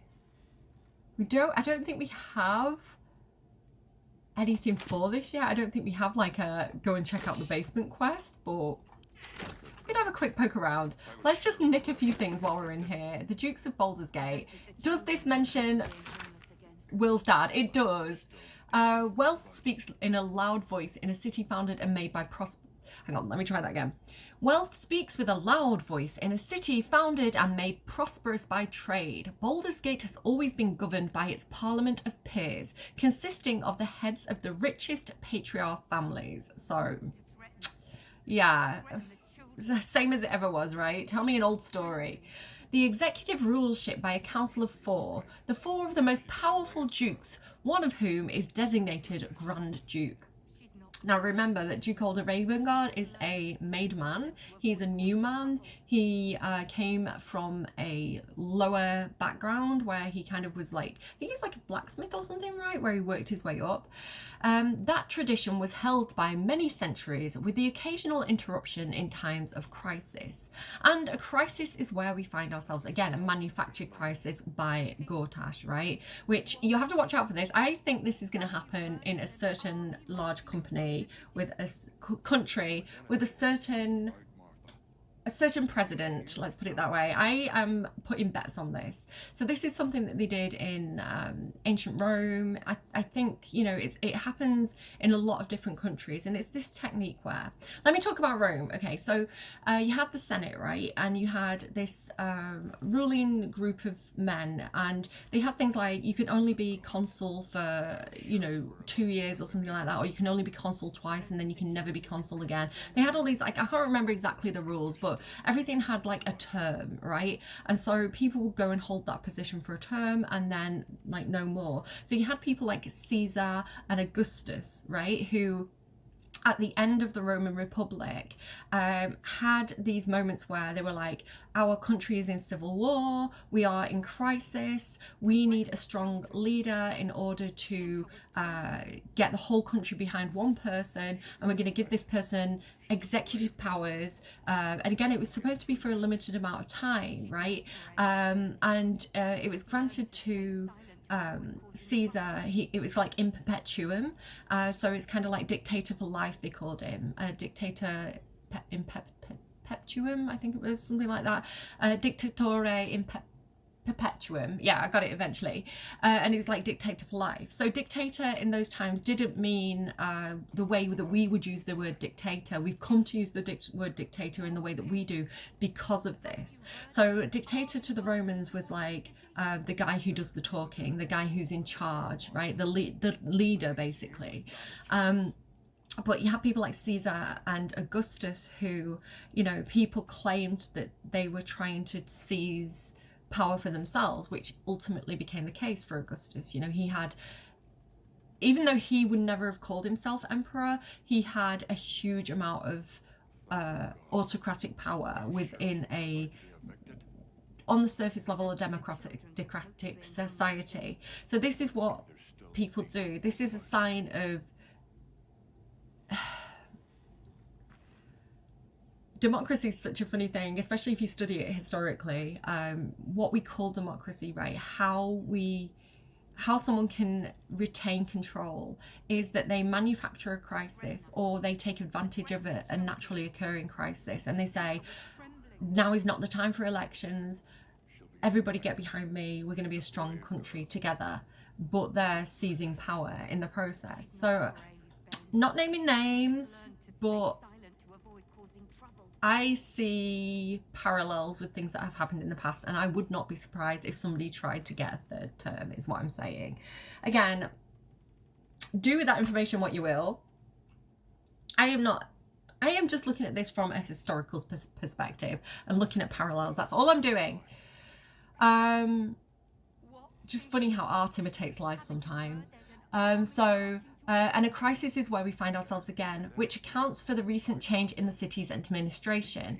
Last year, the Council of Four was Duke Belaine Stalemain, who is the one that was friends with the Illithid, right? So this is sketchy anyway. Duke Dillard Porter and Duke Thalamra Van Thamper, chaired by Grand Duke Ulder Ravengard. So he wasn't one of the four, he was chairing it, was he? 1, 2, 3. No, I think he was one of the four. After the death of Duke Vant Hamper and the worrying disappearance of Duke Ravengard during the fall of Elturel, the question of who would make up the Council of Four was going forward. It was postponed by pending the return or confirmed loss of Ravengard. Into this power vacuum rose a brash new contender, Lord Enver Gortash, who promised that his leadership would see the city through a series of crises. When people are panicked, when people are in a state of fear, they look for strong leaders. And the strong leaders that often step forward are often more conservative or tyrannical leaning, right? Just look at history. When Ravengard finally returned and actually endorsed Gortash for that leadership role because he's tadpoled, Baldur's Gate gratefully turned to its new Archduke in bringing its citizens back to safe harbour. Yeah, when people are scared, this is when those who are more tyrannical leaning are going to push through laws or processes that centralise that power. So they will give law enforcement more executive powers. They will skip processes that mean that people can be arrested or imprisoned without due process. All these kinds of things, and these laws get slipped through because of this crisis that may or may not be manufactured or overinflated, let's put it that way. It's in the interest of tyrants to create a society of fear, and so when you're watching kind of the news and they're making you really scared, they're doing that on purpose because you're easier to manipulate and control, and you're not as willing to question or revolt against the things that are taking power away from the people and giving it to those who may have their own interests, right? The Annals of Baldur's Gate, we're not reading that one right now. Okay, let's keep going. I'm sorry that I chat so much. Hopefully you guys find it interesting. Again, this is one of the reasons I love this game so much is... I never cared for spy glasses. Watching things from afar is hardly fun. Watching things, he wants to get in the action. I think this game promotes critical thinking skills, which tyrants don't want people to have, you know? A's for Azareth. And other gods, I feel like we've read that already. Let's just turn this on so we can see a little bit better. I'm going to steal some of these toys for some of the tiefling kids, you know. Hourglass, will take it. Toy block. Some more books. Secret Societies of the Sword Coast. Exposed. Let's have a quick read. I feel like we've read this before. Yeah, Harper's Shadow. We've read that before. That's fine. Order of the Gauntlet on matters of law and justice. That sounds like it's something that Will might read at some point. We'll send that to him. There's a Fire Amber that I'm going to pinch here. Oh, I also picked up a like a face painting kit, which we'll definitely use at some point in the near future. There's a music box, which I'm just going to have him steal. And anything in here as well? Old Baldur's Mouth letters page. No love for a little razzle-dazzle. The recent profusion of disruptive fireworks plaguing our fair city is absolutely unsupportable. This is topical, remember this. I feel like I'm living in a war zone. Signed, a very tired citizen. Too many fireworks. Reply from Folger's Fireworks. Dear Sir, please reply with your personal address that we may post you a crate of Twizzlers. This sounds like a threat. Hot shandies and rizzle sticks to lighten up your mood. Better yet, stop into Folger's Fireworks yourself and we can review some of our newer stock. That's not what they were asking for. An Archduke's leadership protection. A pamphlet by Gortash for the Archduke voluntary campaign. As Archduke, Lord Gortash's top priority will be protection. What did I tell you? They come in like the saviour, right? He told us the plan. The physical defence of Baldur's Gate and its citizens, no policy can be more important. He's creating the importance behind that policy for his own benefit. God, guys, think critically. I assume most of you do, to be fair, if you're on my channel. Okay, we're in Arthur's basement. He was definitely giving shady vibes, so let's explore a little bit. It's red, but Astorian's not adverse to a little bit of helping himself, you know? Oh, failing so many perception checks. Can you not give yourself guidance, sir? Give yourself guidance. Let's take some of these bits and bobs. There's like a teddy bear here. Oh dear. It's only half finished, and I already detest it. He doesn't like the teddy bear. He's not into toys. Again, he has half a heart though. He knows that, if anything, he's going to try and keep Cordia on side by being nice to the refugee children. Because he knows that she'd be impressed by that. Okay, let's try not to set off these traps, please. Oh dear. Someone's left a trap out for us. Okay, they tend to be through... They tend to be, like, through these, so... I'm a bit nervous. What are these things used for? Alchemist Fire. We've got a lot of that, to be fair. Okay, I'm going to try and jump again. I'm going to assume that this might be a safe place to jump to. Let's try and avoid any potential traps. Ooh, I'm nervous. I'm nervous. Okay. Oh, can I get in there? No, I can't. Okay, I feel like there might be more around here somewhere. So I'm going to edge forward. Be careful. Oh. There are traps. I'm scared.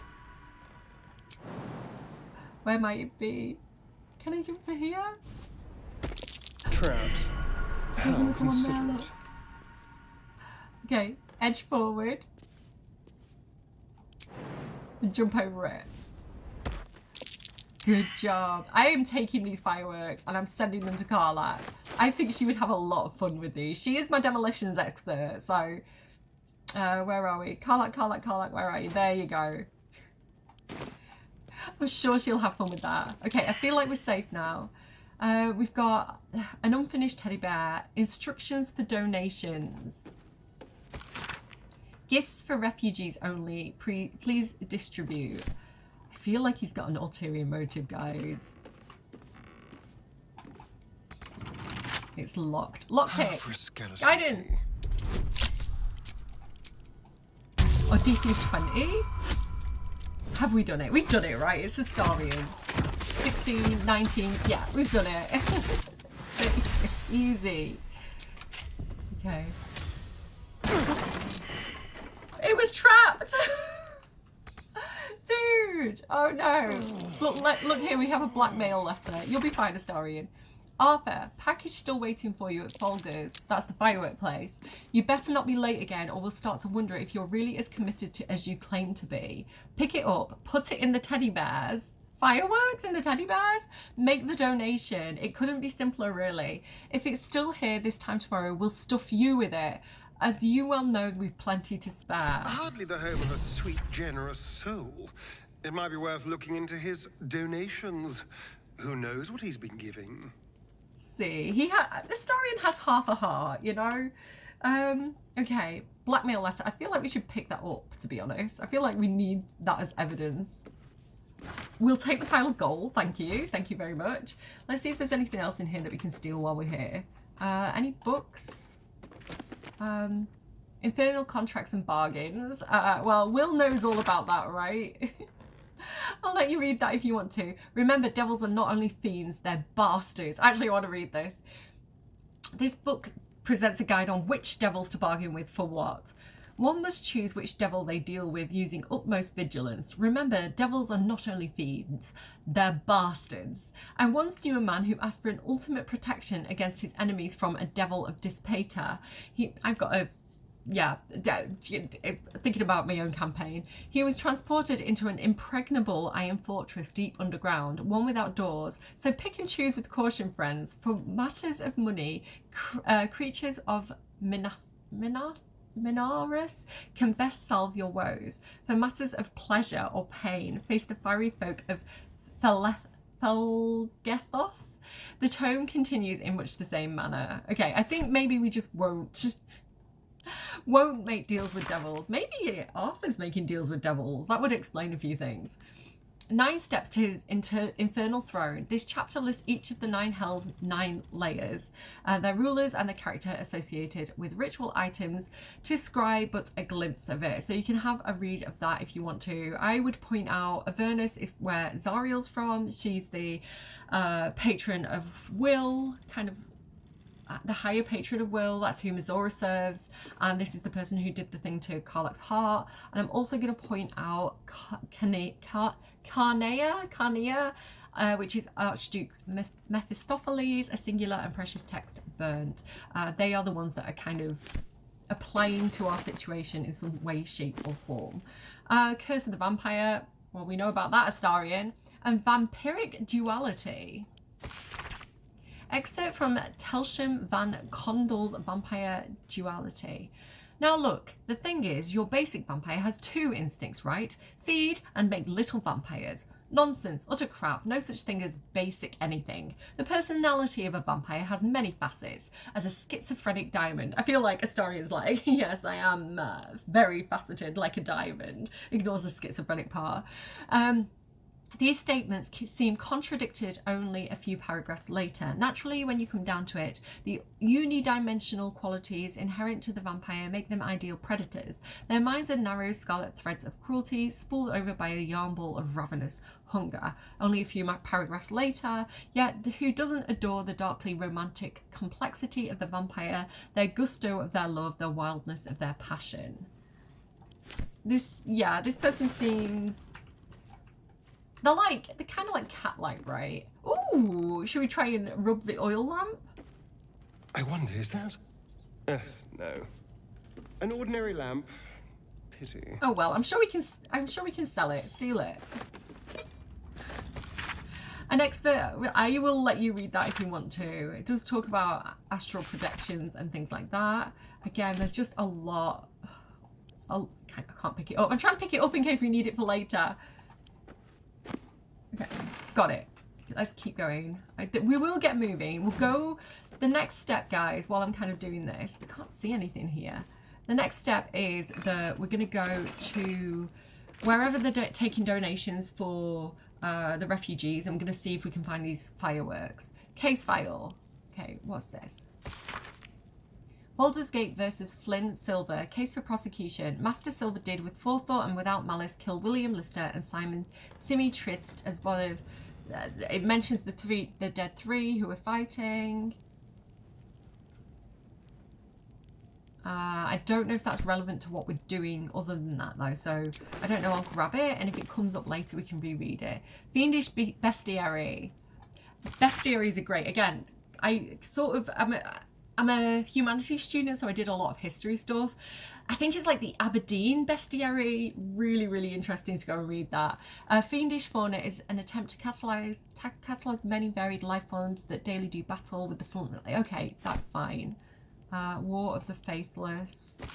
Again, I'll just kind of open those if you want to read them. There's a lot of lore, which, if you're into that, is amazing. Again, just that sense of like the game being kind of overwhelming, though. There's just so much, and you don't know what is and isn't relevant half the time. Some drums here, grab them. Again, we're just gonna... Astarian's thinking, he's not thinking about being nice. He's thinking, oh, I'm gonna get on Cuddy's good side, and if we go and donate a load of stuff, then, you know, that's gonna get me in the good books with Cordia, is what he's thinking. Traps. How considerate. It's big, but still young. Heavens help the hunter if its mother caught them. Aww. Okay, we're gonna try and get out of here without blowing ourselves up. I don't want to mess around over that, although there are more fireworks there that could be useful. I'm just scared of blowing Astarian up. He's already took some damage. We can always come back for them if we want to, if we need them. Okay. So now I think I'm trying to like retrace my steps. I don't know if I have to jump here or not, but I don't know. I want to be safe. I love the idea of like he comes back up and he's like slightly damaged, like, you know, a little bit of acid burn in his like new fancy robes that he's put on for the first time. He looks a little bit rough around the edges, and Cody, and like drinking a health potion. Cody is like, "Are you okay?" Let's just heal him up. He goes out really nonchalantly, as though nothing's happened. It's like, oh, I was just looking around. You know how it is. And then he whispers, he's like, oh my god, this is what I found. This guy is like definitely dodgy. Cody is like, what do you mean he's putting fireworks in the donations? We must go there immediately. To threaten us. We cannot allow any tiefling children to be hurt by this. So we're going to go out down the side of the house. So this is looking straight onto the house. I'm going down the side where this ox is. And this is where we're heading in front of us. But there's some kind of altercation happening. Not for communal use, it seems. Best show some respect. Or some more cunning. What did I do? I didn't do anything. What do you mean? Such a headache. Oh, is it because Astarian stole stuff? I don't know what happened there. Hello, sorry, misunderstanding. Between you and me, I don't think there are enough flaming fists here for these refugees. It is a shame so many fail to follow the light and help each other these days. You're quite right. Nobody helps us regular folk of Baldur's Gate anymore. Too busy coddling the criminals and their ilk that sneak into our city. Let's hope Archduke Gortash can make a difference. So these are people who are believing these, you know, the line of the status quo. And again, this is what happens when the ordinary people are suffering, when the residents are suffering, you know, when their food prices are going up and their energy bills are going up, and, you know, the things that we're seeing in today's society, you know, when you're like, you know, but what about the people who live here? You know, we can't be taking on more people when we're already suffering. You understand that perspective, right? You can understand the fears that people hold. But this is where those people get exploited by the people who want to provoke those fears and pass the blame for the people who are in charge, who can do something to make this better. Right? Who can control food prices? Who can control energy bills? Who makes these big decisions that affect the lives of the citizens? It's the people at the top. It's the people who are in power. But if they're not doing those things and they want to stay in power, they're going to pass the blame. And they're going to pass the blame to the people who have the least amount of power. The people who aren't really affecting these things. You know, the people who are victims of the mistakes that the people in power are making. And so they pass the blame onto the refugees or, you know, groups who can't really defend themselves. And then you have people like this woman in this group here who believe that. And rather than punching up, they punch down. And that's a shameful, shameful thing, but it's an understandable thing because it's just human nature. And so instead of getting mad at people like this, we need to demand answers of the people who can make changes. You see them over there? Refugees? Ha! Naught but a cover. I know what they really are. Dyed-in-the-wool agents of the Absolute. Mark my words. And the thing is, what he's saying is not untrue, right? It's not a fear. It is untrue, but it's not an unfounded fear. You know, the absolute cultists do infiltrate. They do disguise themselves. They are looking for ways into the city. So he's right to have that concern, but at the same time, the majority of these people need help. So it's like you can't be cruel to an entire group just because one of them might be a bad apple. Because you could say that about any group. You could say that about the Baldurians, right?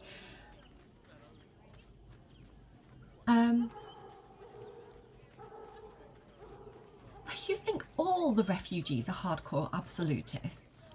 There's probably only a handful of rotten apples among them.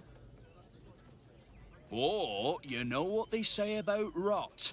It spreads quickly. Ruins the whole bunch. So they're just... It's sad. Baldurians! Stand with me against this tide that threatens to overwhelm us. Please just go home. You're ruining a perfectly uneventful posting with this nonsense. Flaming fists are supposed to protect this good city, but they allow trash and vermin to take our homes and goods. Oh, another visitor, I see. Listen, we keep letting the likes of you in. Soon, there'll be no room left for any of us true Baldurians. Is this because I'm a drow? Sir, I'm from Baldur's Gate. And you've got, like, Will and Astarion stood there looking like that. I think he's seen Karlach, because she's a tiefling. He's seen Will's horns. He just assumed, right? We can defend ourselves, but the principle that she would want to defend is that refugees aren't strays. They're people, and they need our help. Another bleeding heart. Piss off and take it elsewhere. I'm going to be honest with you. I have spent hours trying to lure this guy away so that I can teach him a lesson. And he has died by my hand many, many, many times over. I remember trying to do it without provoking the flaming fist. It was quite a challenge. I tried like getting Karlach to kind of like grab him and run off with him. I tried luring him with a like an illusion, you know, like the little cats. God, I really wish there was a way to kind of like punch him and get away with it. Oh, gods. Not another protester. Go talk to Nestor if you must. I've got plenty on my plate with these mewling geese. What do you have to say, sir? I'm going to quickly save. Oh, like, there's some kids here. Like, the kids shouldn't be hearing this. You can't catch me! You can't catch me! Slow, Pook! Come back! You're too fast! I'll never tap you!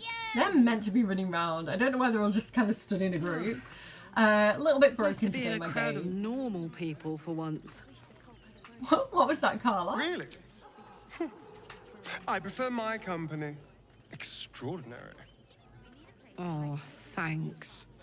Don't thank me. Thank Gortash. What? Excuse you? And I'm sure I didn't need that prick to make me who I am. Oh, you're right, of course. Forgive me. Okay, I hope you Good, caught all thanks. that. I didn't really understand what was happening. Nice to be in a crowd of normal people for once. And then Astoria says, really, I prefer my company extraordinary. And then Carla goes, oh, thanks. Like, she took it as a compliment. And he's like, don't thank me, darling. Thank Gortash. I don't understand that. And then she says, excuse you, I don't need that prick to make me who I am. And he's like, you're right, of course, forgive me. And she says, all good, thanks. I love that she called him thanks. Okay, this guy. That's an order. I took you for one of them for a moment. The refugees, that is. You're a recent arrival for sure, still bearing dust from the road. But you have something they lack. Dignity. These wretches have nowhere to call home, nothing to live off but what they carry, and nobody to help them but themselves. And me, of course. Excuse me? You help them? How exactly? Me? I lighten their load. You'd be shocked by the sort of things they bring with them. Gold and jewels, they can't easily exchange. Heirlooms, rarities, sentimental items, even cremation urns. Alas, you can't eat grandmother's ashes, nor can you easily trade a golden candelabra for a bowl of soup. That is where I come in. Liquidity. Their heirlooms for my gold. Hmm.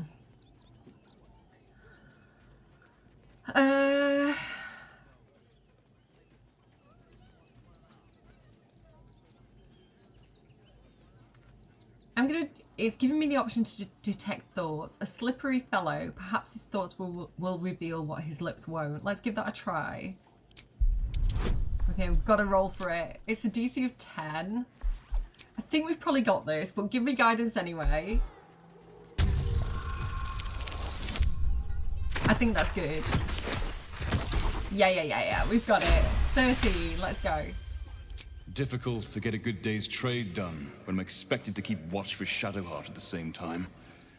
Who knows when she'll finally turn up. Okay, this is someone from Shadowheart's cloister, apparently. We're not letting him know that we know, but I want more information from him. So I'm not going to judge him.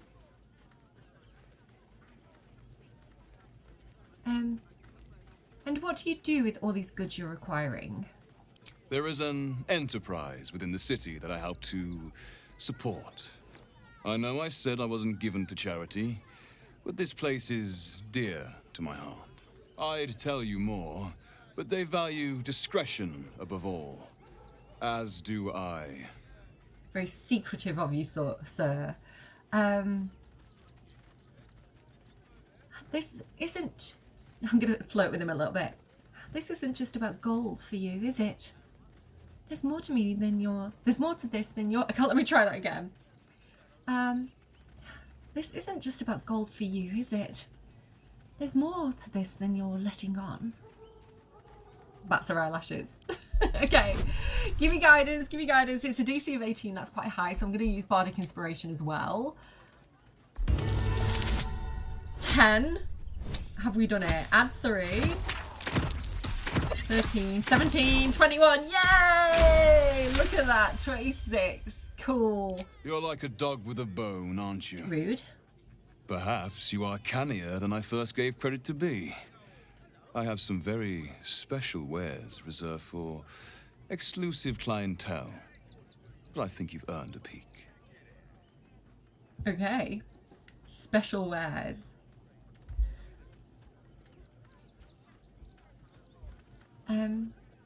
Yeah, show me. I want to say this just because I want to say all the things. So that's it. You're just a merchant. Just a merchant. At least look at what's on offer before you embarrass yourself. Sir, show me your wares. Okay, so we've got some interesting items. Ringless Gem, Hellrider Longbow. I'll kind of hover over them. You can kind of see all the things. We haven't got any dwarves. Cold Snap, that might be interesting for Dirge. This one, Spiritual Great Axe and Sethan Reduce. That could be interesting for Karlach, possibly. Robe of Supreme Defenses. While concentrating, you add your spellcasting ability modifier to your saving throws and gain a +1 to armor class. A couple of us could potentially use that. Nymph Cloak would dominate person. Interesting. Some scrolls. I'll remember you. Maybe some of my friends might like to come and have a chat with you as well in the future. I'm not buying anything right now. Oh, these wares are too exotic to have been purchased from the refugees, surely. Who is your supplier? Trade secrets. But I can guarantee you that nothing I have to offer was stolen. It was all given happily and willingly. Every last item. Okay. I do, in my campaign, the Sharons work like this. Like, they do kind of go, like, oh, you need to forget about things. Give us your worldly possessions. Like, you know, we take donations, and then they kind of, like, take away people's, like, their grief and things like that. Like, they've got, like, a nulling or avoiding or a suppressing ability. So they get lots of fancy donations for this service. Yeah, very much operating in the same way. Okay, we can remember that he's there. You know, this is the guy that Shadowheart might be interested in speaking to, perhaps. Don't pay me any mind now. I'm just trying to make sure everyone gets fed. Okay. Lord on the rack. Give me patience. Is everything all right? These protesters keep harassing the refugees. It's horrid. I just hope the Ilmater Temple opens up aid again soon. We need their help here. So Cordia would want to go and check out the Ilmater Temple and figure out, like, what the problem is there. And then she sees some familiar faces and she's going to run over. We've got Mercon and Mattis, two of the tiefling children from the Emerald Grove. Oh, hi! If you're here to save me again, I don't really need to be saved right now. Good thing, huh? Bye. Oh, I'm glad he seems happy. Remember we got that letter that he sent to his dad and he put in the water to hope that it just found his dad? I'm sad that we don't have any dialogue for that. Has got in his crate. He's bloody... I don't know. Lunch? Nah. I bet that's where he keeps the valuables. He's planning on robbing the Sharon guy. You did me a real favour clearing all those ghouls out of Moonrise. That old bonebag Ketherick had some fancy junk stashed behind all the cobwebs and piles of gore. Little opportunist thief there. You looted Moonrise Towers. Didn't you? Figured we only got the scraps you didn't have the strength to carry. Still, we got some decent stuff. Made a nice change from picking through your dusty pockets. What do you think of Baldur's Gate? Wish I could tell you. We're stuck out here, but most of the action is beyond Worm's Crossing. Okay, show me these fancy items you have on offer. Anything magical? Would I try to fool a sharpie like you? Have a look. I love Mattis. Okay, barter. This is the person I'm buying from. I don't want the potion of flying. Potion of invisibility I'll take. A potion of psychic resistance. I feel like we've got enough potions. I don't use them massively. There's this thing here as well. Scabby Pugilist Circuit. Your weapon and unarmed attacks deal additional 2 damage while surrounded by 2 or more foes. I don't think I'm going to use that. This though I think I'm interested in. Yeah. Boon of the Raven Queen. The Corvid token. While wearing the amulet, the wearer's jump and flying speed increased by 1.5 meters and they gain the Featherfall condition.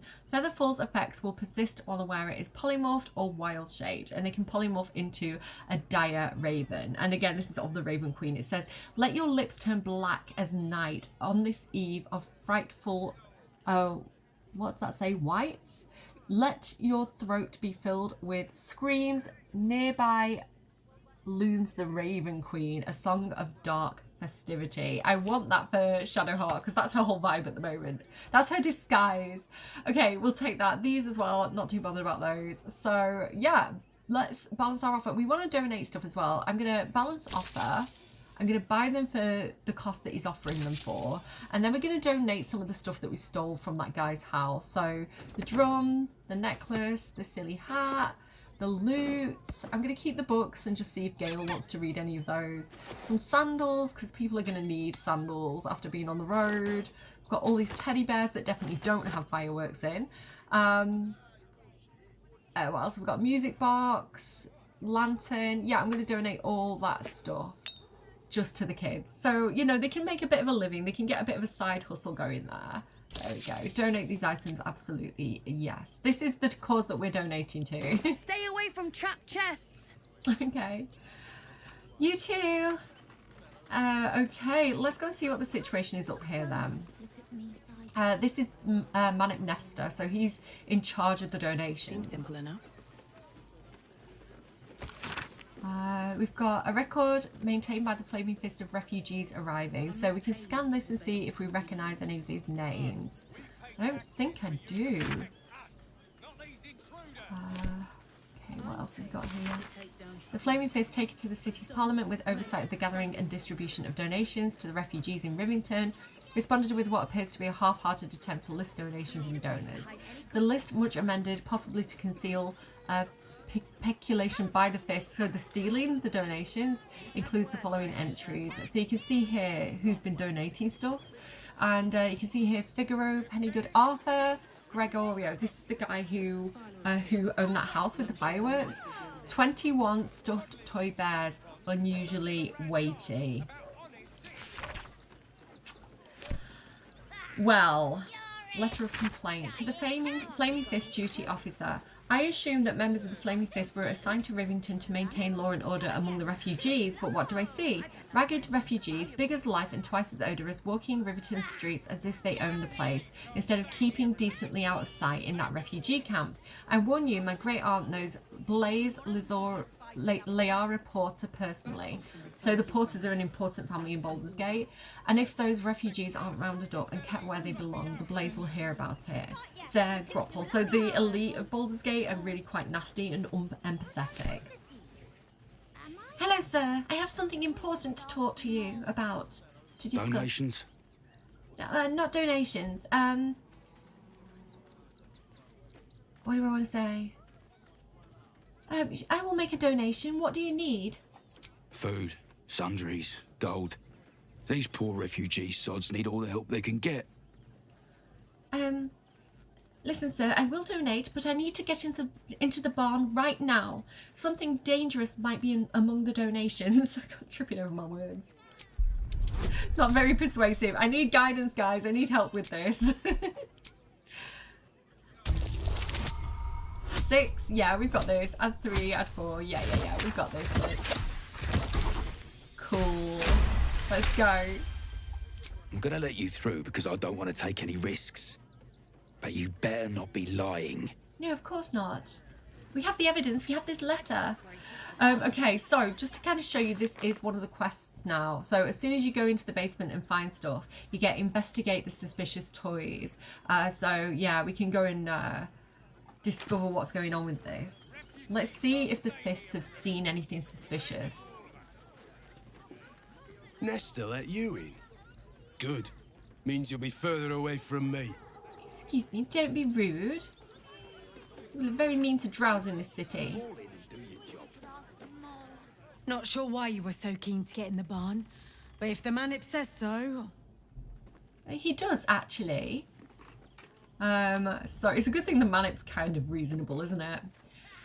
There's this pig. The funny thing about this is the only pig in Baldur's Gate, and it's like they could have made this another ox or anything. Oh, look at his little paws. Oh, it's responding to the cat. This child thinks like us is a kitty. Oh, that's why they were all stood around. They were following the kitty. Like they were all like watching it. That's so funny. Here, kitty. Look, here's another one. Look, look, look, look, look. Look, all coming over. That's not good though.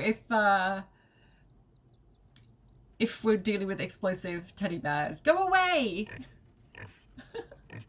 Yeah, this pig, I think it's the only pig in the entirety of the game. So that's the lengths that the development team went to. Like, they didn't have to put this pig here, and yet it's here, you know? They could have put an ox here, they could have put anything here that they already had. I say, terribly decent of you to come over and exchange pleasantries. Have you seen anything interesting while you've been here? Oh, folk come, folk go. It's a little dull, to be frank. The room next door has rather reeked of late, though. And that's coming from me. I'm not a big fan of pigs. I'm wondering about this pig. What if I attack it? Is it like a druid or something? I wonder if there's more to that pig than meets the eye. Like, I wonder if there's like a secret that nobody's discovered about that pig. Let's talk to this guy here as well. You best not piss away Manip Nestor's good graces. I hear Worms Rock Prison is rather cold this time of year. Getting yourself arrested is a good way of getting into Worms Rock, just saying. Are you going to search the barn or what? Oh, yes, I am doing. Where are the toys located? Let's look around. So maybe if we go over this way, maybe we'll find something, she says. Careful, there's a trap here.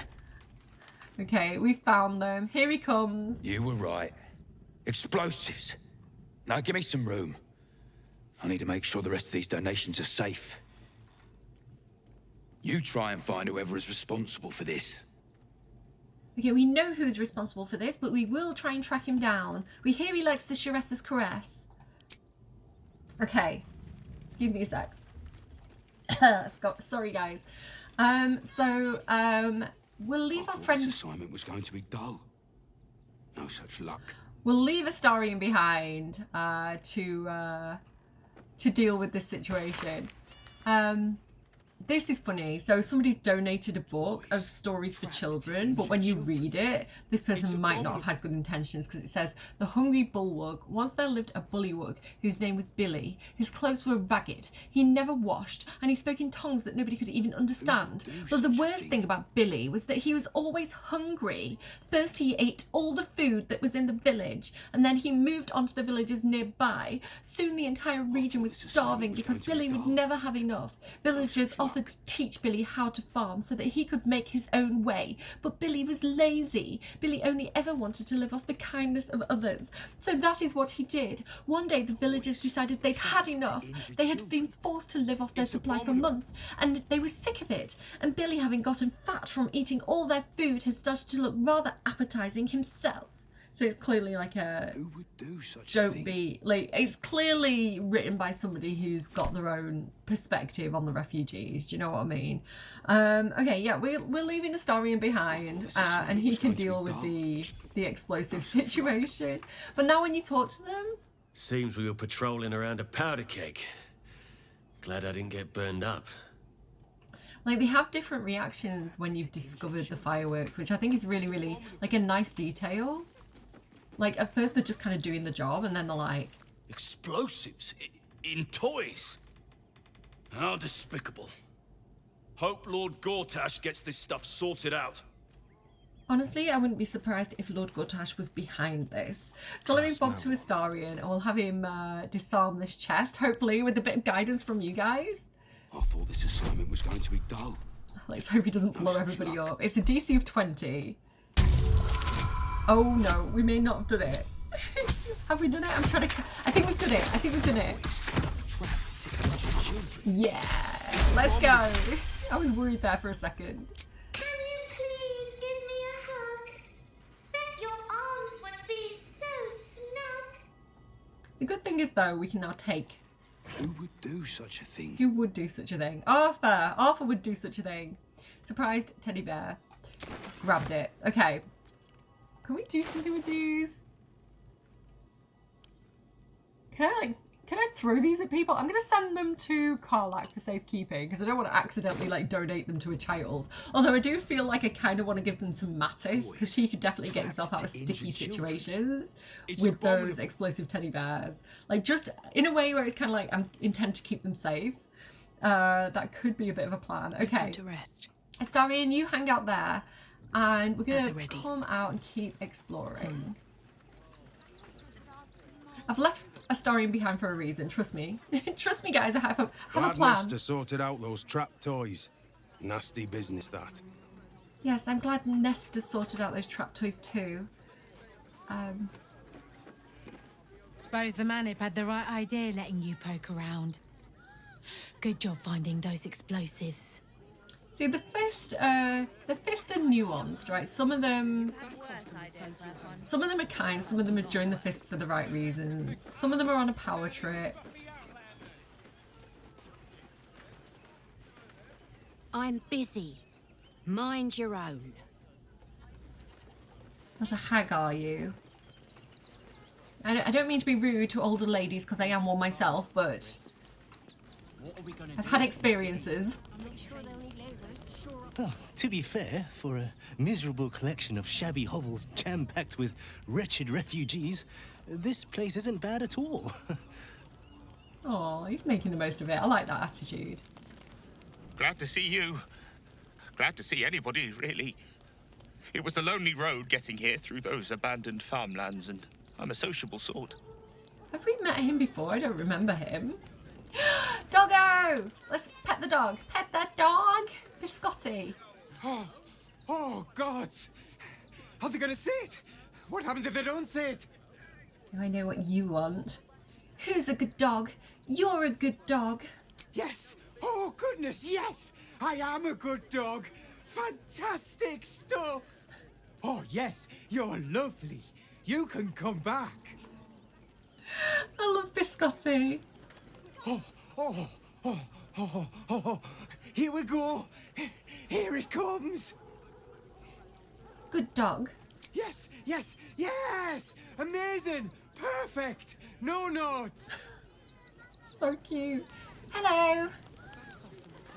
No, I'm afraid I must insist you do not pet the hound. My love, you can't keep being so rude to strangers. It's just a dog. All the grabbing and touching startles poor Biscotti. I will not apologise for caring about my boy.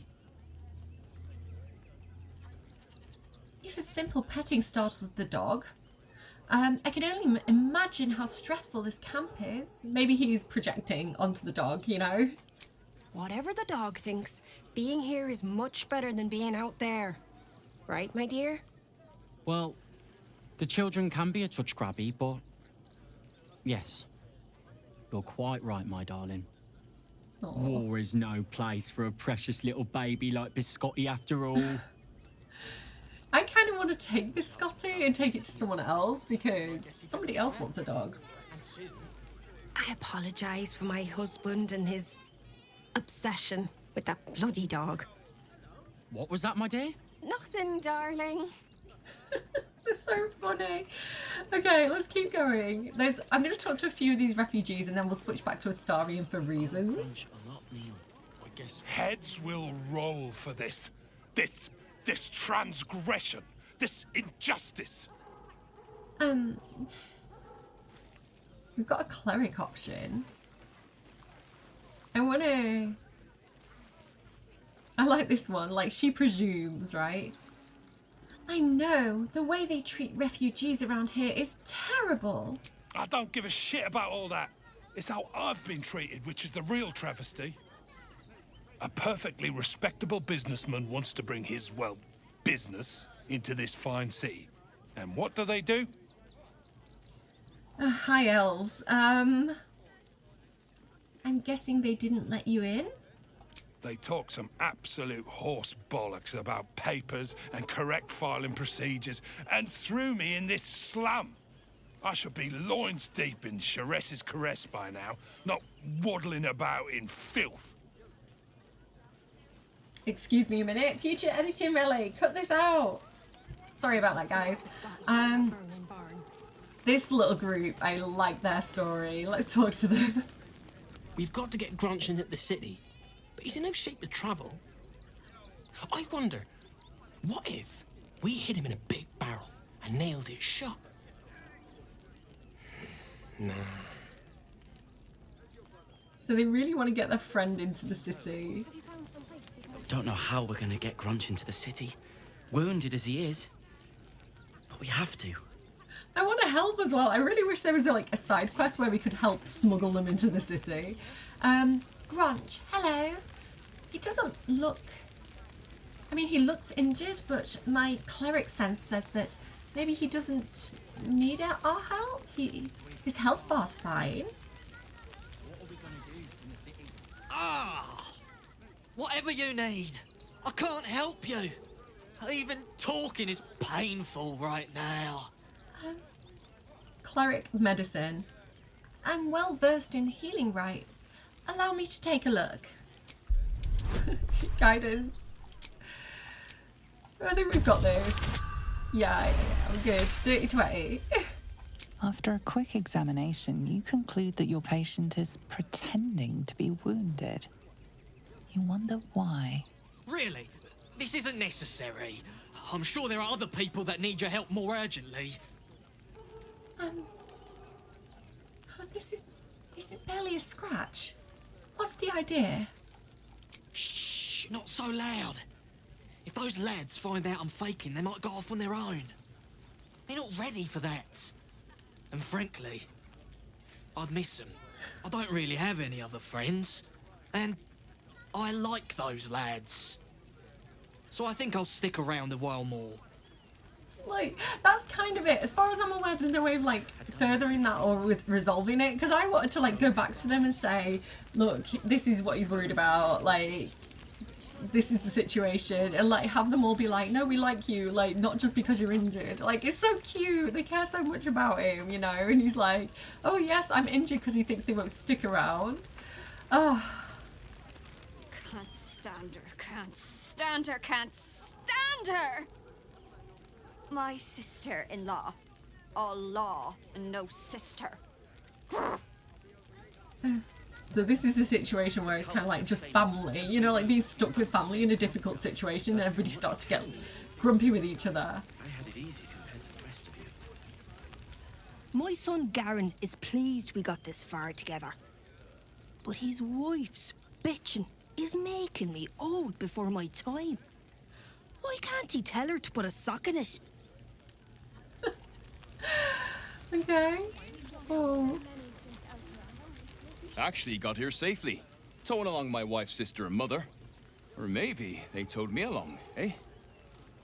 So he's like, does not realise that these three women around him are falling out, or he just doesn't care. Oblivious. God, camping with the mother-in-law has been utter hell. Maybe I should just go on ahead into the city without her. Scouting, like. It's so funny. Okay, what is this that they're cooking? Fried rat skewer. Ew, Astarian, don't look. Oh, he's not here, it's okay. Let's have a look at this guy. Washing my pits, this is the song when I... Aye! Could a bloke not get any bleeding privacy around here? Bunch of perverts, the lot of you. Sorry. I just wanted to check in and see if there was anything you needed. I'm so sorry. So we've got more of the tiefling children here who are my absolute favourite. They got me signed up to learn to make pots, which is dumb. I'd rather learn how to kill cultists. And I bet you'd back me up on that. That's so cute because that's the kid that Will was teaching at the beginning where he's like, oh, Umi. Actually, do you know what? Has Will got anything special to say to him? Because he was teaching him to fight. Sure, why not? They got me signed up to learn to make pots, which is dumb. No, but it's more meaningful if Will talks to him, I think. What's this guy doing? I'm really worried about Umi. Why? Because he wants to fight people? And then we've got more of the tieflings. So my favourite here is Vex and Danis, who are the ones, they wanted the dog, they were really excited about going to Baldur's Gate, they were really like positive about it. And then Danis got taken by the Cult of the Absolute to Moonrise, we had to save him, they had a whole reuniting thing. Like, I love Vex and Danis so much. Very well. We made it through hell, twice. I know now that as long as Danis and I stick together, we can do anything. I hope you've been teaching him how to run. We should have an... We made it alive to Baldur's Gate. Almost, anyway. But I can't complain. When I look at Bex and realize she's safe, it's hard not to weep from joy. I do feel like this feels a little bit unresolved to me, because they didn't really make it all the way to Baldur's Gate. They made it to the outskirts, and this is kind of it for their storyline. What a sad situation. The once proud tieflings of Elturel, reduced to beggars. It's a temporary situation. You'll be fine. You're a talented fighter. I'm sure they can make use of you. Perhaps join the Flaming Fist. So, you survived. That's more than many of my kin can say. So this is Zoru. This is the one that Lae'zel threatened, and she was like, kneel. At least you made it. How are you holding up? It's mainly anger that keeps me going. Zevlor was supposed to lead us, but he froze when we needed him most. I haven't seen him since the massacre on the road, which is lucky for him. It wasn't his fault though. Justice for Zevlor. Zevlor slander, no. I am going to come back through here with Dirge, and I'm going to talk to this fist here with Dirge for reasons that will make themselves known in the next episode. But for now, I'm going to go and have a chat with this person here, Toad Breath. What? I'm bushed. I ran for days to get someplace safe, and then found out I'm last in line to get in, because I'm a hobgoblin. As if I could change that. I want to play as a hobgoblin. Oh, so anyone who's not. Supplies are short. Well, even, I was going to say anyone who's not like a human or an elf is basically out here, right? All the halflings, or like a couple of dwarves, I think. You know, this half-orc, tieflings. Well, I was going to say that, but then we do have this high elf here who was also just didn't have the right paperwork and got caught up with the bureaucracy of it all. Right, we're heading up here, but we're just going to wait for Astarion. So I'm going to just check back in with Astarion. With this trail of kids running after Kitty. And yeah, Astarion's like, I've dealt with that situation. I'm going to go and catch up with everybody, I guess. But on his way through, and I'm going to save before I do this, I think we're going to do a little bit of what Astarion does best and pickpocket the Shadowheart guy, the Sharing guy. I'm just going to see what we can do here. So I'm going to go ahead and... Okay. So I want to pickpocket this guy. So I'm going to have Astarion guidance himself. I'm going to take a potion of invis. And we're going to try pickpocketing this guy. Pickpocket. Go. So I want the Ringless Gem. Let's go as fast as we can. Ringless Gem. Nymph Coat. Steal. The Cold Snap. Steal. I want this. Steal. Let's see what we can get away with. He's caught us. Can pay, but not when you can't pick a pocket correctly. Sorry. I'm not paid. What did I get? What did I get? Okay, I didn't get everything I wanted. I'm going again. I'm going to take down troublemakers, so don't. Let's try this again. Sleight of hand successful. We did it. Okay. Just like old times. You can't see me. I'm invisible. Time for discretion. Keep going, keep going, keep going. No, you didn't see anything. Turn-based mode.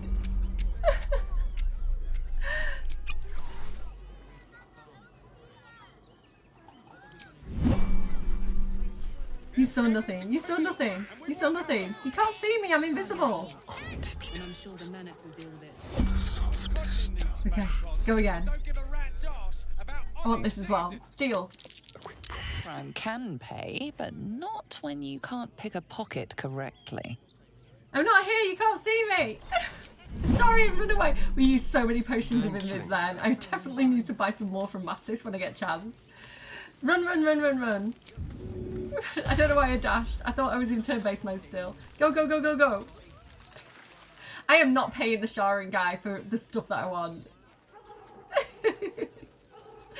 Alright, let's keep going. I think we're okay. Swift as my feet We'll have a look at our loot later. Scavenge whatever you can from this mess. Okay, what happened here? There's dead chickens all over the road. Don't mind taking a few of these eggs. What happened here? Word. We got here first, friend. You're welcome to whatever scraps we leave behind. Excuse me? Take the wood from the cart too. If you're here to fill an empty stomach, look elsewhere. Folks swarmed what little was had, stuffing their pockets. Bloody animals. So again, you can see why people think of the refugees as a nuisance, because some of them are causing trouble, but it's because they're desperate and hungry. Wasn't thinking. Back off! I found these apples first. Yeah, like she just said, starving folk don't tend to think too well, you know. It's sad. It's a sad situation. You know, this guy's whole business, you know, his livelihood has just been ruined. You remember that spiced apple loaf we had in Waterdeep? Oh, the big one. God.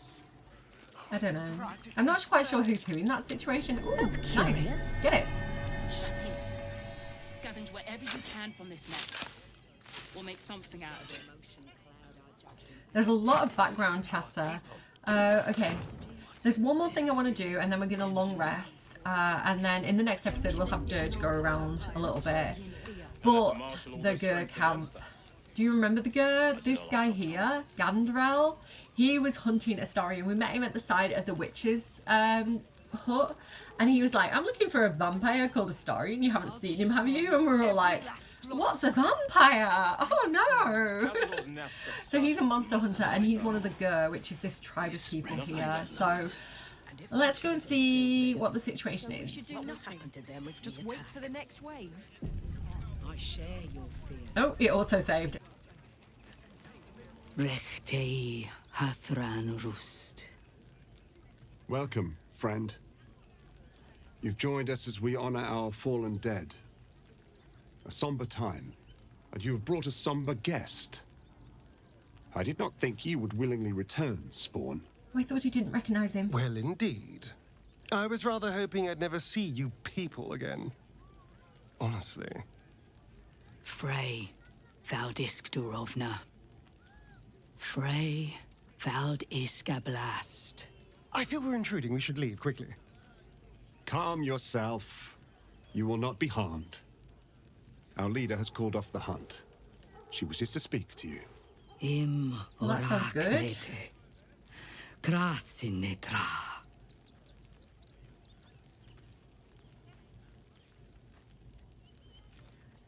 So, the impossible Spawn walks among us in the blazing sun. We have been looking for you. If you want to throw him on that pyre, I fully support that. What do you want with Astarion? The last time your friend came to our camp, he stole our children, our future. When I was hunting you, I was to bring you back here, interrogate you, discover how to save our children, and then destroy you. But things have changed. You have changed. Is it true you left your master? That you broke the spell that binds you to him? Well, I mean, kind of. It's a long story, honestly. And what business is it of yours? For those your friend stole from us, it is a matter of life and death. We have tried to save our children once already, attacking Khazad-dûr'Zar's palace at first light. Even then, it was too well defended. But if his own spawn approached, someone he thought he could control, he would throw his doors open and welcome you in. And once inside, you could do what we could not. You could save the children you damned. You don't know Khazad-dûr like I do. He's merciless. You want me to march into the lion's den and save your children? But I promise you, they're already dead. Okay, what I'm thinking is like allies, right? Enemy of our enemy is our friend situation, which is clearly what she's thinking too. You know, we want to go up against Khazad-dûr. Astarion's made it clear that he wants to kind of like go and confront him and stuff. So having an army of Gur on our side who are monster hunters seems like a good plan. Cordia as well would be like, she would be like, Astarion, you have to atone for your past. You know, the things that you did, you have to make it right. You know, that would be her angle. So Dirge would be more strategic. He'd be like, allies, this is good. Cordia's like, we have to do the right thing. So he said that the children are probably already dead, and she's going to say, how can you be sure, Astarion? I spent 200 years bringing him victims. Each and every one was whisked away to be fed on that night. But you never saw him feed yourself. He could keep prisoners for days before killing them. I know our plight is grim, but if there is even a chance to save them, we must take it. If our children are truly gone, then we ask for blood. I know you can understand that, Spawn. Again, our aims are aligning here. Like, Cordia fully on board with rescuing the children. She's like, this needs to be a priority. We have to do that. Astarion is like, yeah, I want blood. Yeah, I want revenge on Cazador. So this is, we can make an agreement here. You owe, my tummy's rumbling, I'm sorry. You owe them revenge, Astarion. If nothing else, you owe them that. I suppose. Yes. Yes. Revenge, I can do. Thank you. From me and all my people. If you can do this, we will be in your debt. You have lived a life of violence and sin. You have stolen lives, broken families, and caused immeasurable grief. Doing this will not right those wrongs.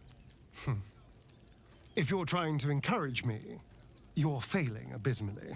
But it will be a start. You may still be redeemed. Please go. Time is short, but we will see you again when it is done. So what I really love about this moment is if you're going for an Astarion redemption arc route, if you're doing an Astarion healing route, well, I think a lot of people, because they love Astarion so much, would be like, don't tell my Astarion what to do. They go on the defensive, right? They want to protect this precious baby friend that they've made. But the right thing to do is to be like, you have to take ownership of what you did. Yes, you were under the control of Cazador. You may not have wanted to do these things, but you still did them. And you have to take responsibility for that, and you have to atone for it. You have to set this right. It's good for his soul, you know, to face the truth of his actions and to see the harm and pain that he's done. We are begging help from you, an outsider. I would follow Ulmer to the Hells and back, but this does not feel right. To lose our children is a tragedy. To fail so utterly in saving them is something else entirely. Ulmer insists the tribe is not cursed, but I have my doubts. I pray you will succeed where we failed. Exterminate every last vampire parasite. Well, I mean, all but one, right? Do not stand here and wait. Cazador must be destroyed. Oh yes, we'll get onto that. I'm chatting, lady. We can do nothing for you here. All that is left is to face the beast, Cazador. I love this like exposition as well, like this added layer of like, this is what's coming, like this is what you're doing here. It's good to have you with us. There is something rotten at the heart of this city. And it needs purging. Something rotten in the state of Denmark. Yeah, quite a few things, I think. No screaming children.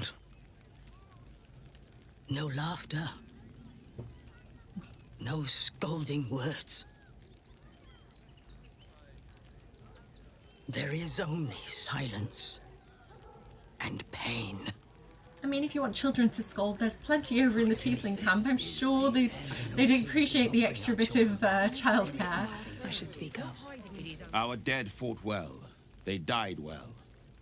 I hope I can live up to their example. Aww.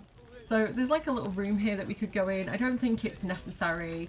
Let's head up here. And then we'll head back to camp. There's this little area up here that's like You've got like a child's drawing, a ball. It's kind of like a little ritual site that they've got going on, or a site where like they come up and contemplate things. A lute, some Taish pink, an abandoned locket, a household prayer. So it just seems like it's a place where they come to reflect on things. But it's a beautiful spot for us to kind of start to wrap up this episode, so you can see where we're heading. We're going to exit out of the village that we're in here eventually. This is one of those things where it's like you've got so many jobs to do, and they all feel really important. So right there where they're like, you have to kill Cazador, you have to get the children back, but that is all the way like over there, so that's going to be a way away. So basically we've got to explore this area, then this area, then this area, and that's Baldur's Gate later. So this is just an example of like how big Act 3 is. So one fault that I think the game has is that there's so many different storylines, there's so many different threads that you're dealing with. Like each companion has their own storyline and things like this. So, you know, figuring out what to prioritize can be difficult, and then this sense of kind of like the urgency of a situation that gets shelved while you go and do other things, and then you kind of pick back down and get back into, like it's you know, this can be one of the reasons why I think some people get quite confused or lost by the game. But yeah, I'm gonna kind of end it here. We're gonna go back to camp and yeah, see if we get a camp scene now that we're in Act 3. See if anything important might happen. I want to also talk to Shadowheart because we want to kind of say, oh, we saw that guy. we saw that guy. He's interested in you, right?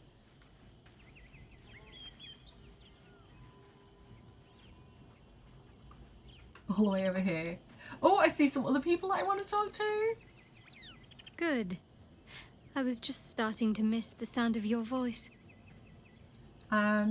No, it doesn't have any special dialogue. I thought we might be able to say, there's a guy, Shadowheart. I'm going to just take off that mask now and put her underwear back on because I feel like we can drop the disguise a little bit, you know? She's probably going to go and confront him at this point. But the person I do want to talk to over here, do you remember the little girl at the beginning of the episode, Yenna, and her cat? Hi! Seems like a good moment to talk.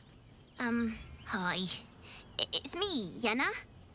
You remember me, right? You were really nice to me before, and, my mum hasn't come back yet. She might come later. I don't think she's coming. Could we maybe stay here? What harm? She's little, won't take up much space, or make much of a dent in our provisions. Shadowheart loves children confirmed. Of course you can stay, Yenna. Pick a spot and settle in. Yes! You've got a fire and everything. I can cook really good. Whatever you want. Thank you, thank you. My tummy definitely is like interested. She's like, yes, cook me some soup. Like my tummy's growling so badly. It's because the episodes are so long and I get hungry. I'm kind of a grazer. So when I don't have something in my tummy, it's like, hey, don't forget about me. I want to go and talk to the cats. Hi, kitty. Grub? I'm just a cat. Please, talk to Yenna. I'm not going to hurt you, kitty. I don't like talking. Is Yenna mistreating you? Yenna is my best friend. She's kind. Help her, not me. I love her. Do you know what happened to Yenna's mother? Nothing good, I don't think. She was so very sick. Maybe she made like a cat and went off to spend her last life. Oh, how she whispers it. Right, my tummy's really noisy. I'm gonna wrap up this episode, so sorry if you can hear my tummy. Now that we're friends, may I pet you? Please don't. Okay, that's fine. If you don't want me to pet you, I won't. I respect your boundaries, Grub. There's also this letter here, letter from Arabella, because we've got like a new camp. The ink is still fresh and the letter is drawn in a careful hand. Hey you, so I owe you a lot. For one, I don't know what the inside of... I now know... For one, I don't know what the inside of a snake's belly looks like. So do you remember Arabella? She's the little girl who, back at the Emerald Grove, her parents were outside and they were going like, let us have our daughter back. She tried to steal the idol of Sylvanas. On Mole's advice, she was trying to impress Mole.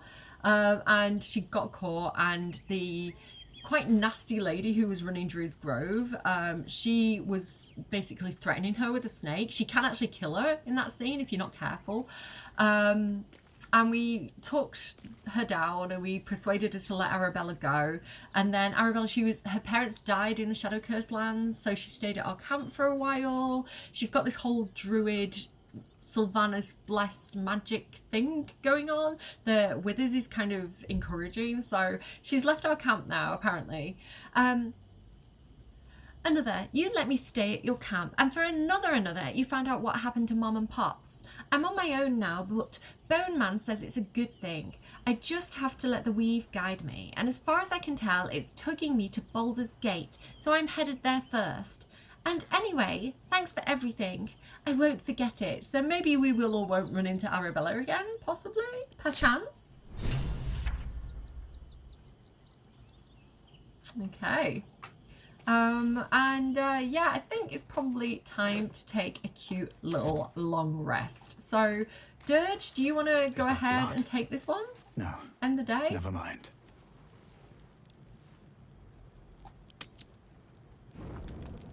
Anyone want to talk though before I do, or are we all good? No, I think we're good. No chatting. Sleep.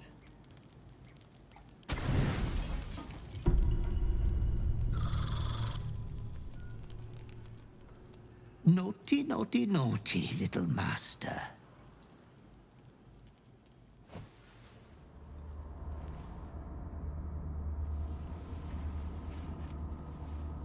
You have disobeyed your father's wishes one time too many.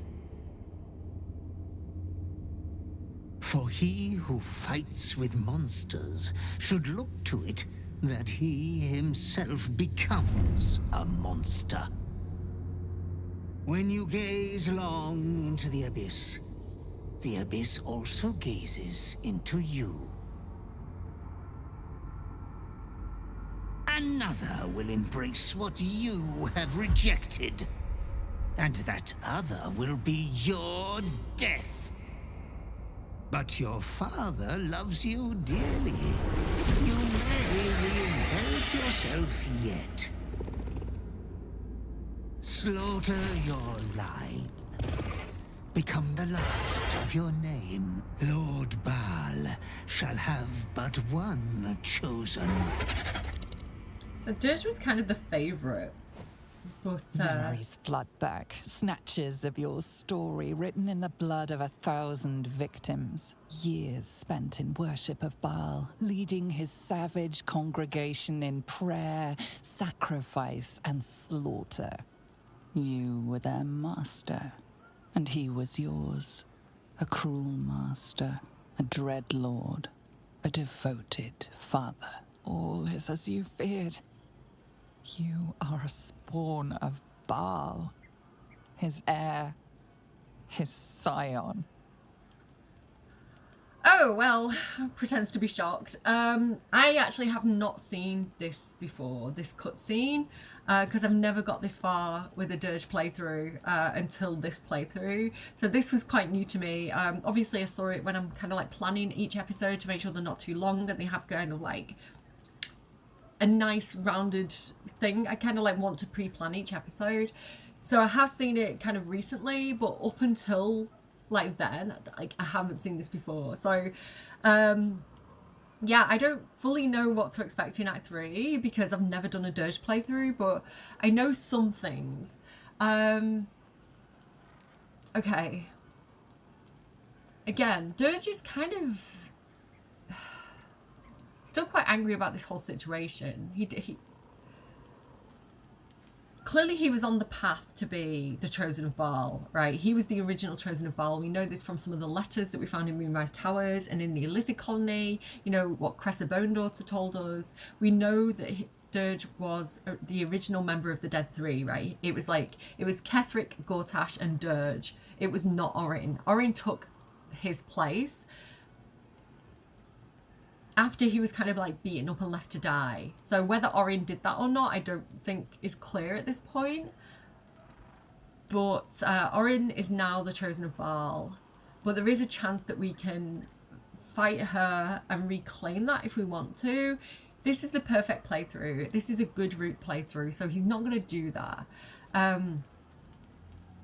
He's found autonomy, similar to Astarion, right? He's no longer serving Baal, like he's making his own decisions, and he doesn't like that feeling of like being out of control. Like he wants his actions to be his own. And he has these companions that he cares about, and he's met people along the way that he's formed attachments to, or, you know, feels a responsibility towards. He does not like Orin, he does not like Gortash, he does not like the whole Lilith thing, he doesn't like people messing with his mind. He likes Minthara, he wants revenge.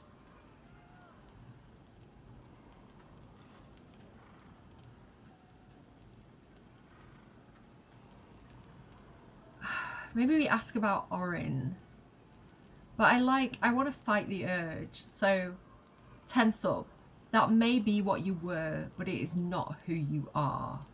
And yet, you know you will never be free of your urge if you don't confront your past. Very similar you to are not the Astarion. last of your name. Not yet. There is another. The abomination wrapped in flesh you saw in the colony. Orin, it's time for a family reunion. But be wary of your confessors. Will friend turn to foe, knowing what you are?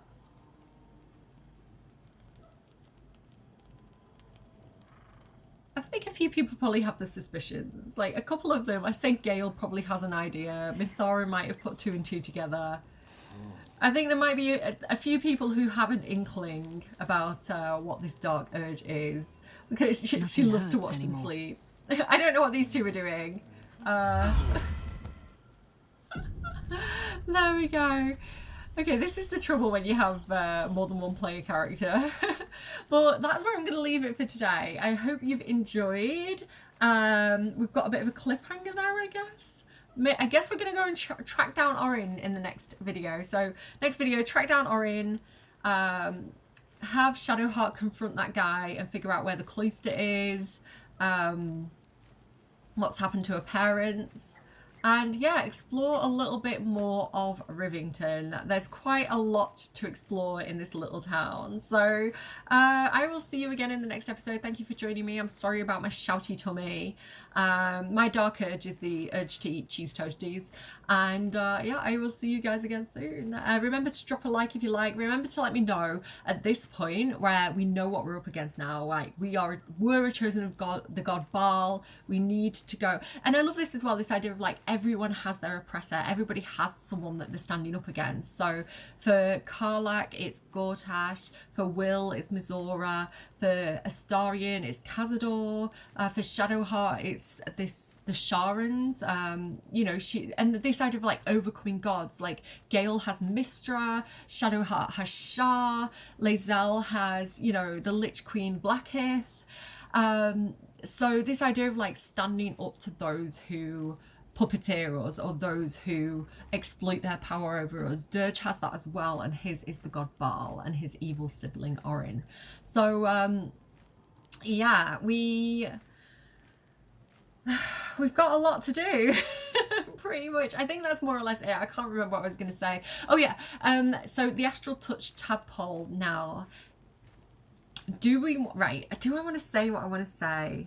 Yeah, I'm going to say, so this is a slight spoiler, but what I'm thinking here is the Dirge's body is basically crafted from Baal. His body was given to him from Baal. So, like, if we're rejecting Baal, then do we want to claim our body as our own, right? And so I'm thinking, for those of you who know kind of where this is going, do we want to take that Astral Touch tadpole and become half a Lithid? Because if we're half a Lithid, we're 50% less Baal, is what I'm thinking. And we get those cool Lithid powers and we get to be a Displacer Beast. I'm leaning towards it, but I don't love how Dirge looks with it because I like his whole red eyes. I think it gives him more of a personality to kind of like have the red eyes rather than the black eyes. So we don't have to do it. But for storytelling reasons, I like that aspect of kind of like ridding his body of his baldness with whatever else he can. Let me know what you think about that in the comments down below. Obviously there's spoilers, so don't spoil too much from beyond what I've said. But just like yes or no, do we have Dirge take the astral touch tadpole? I'm gonna go. Do take care of yourselves, and I will see you again soon. Bye, friends.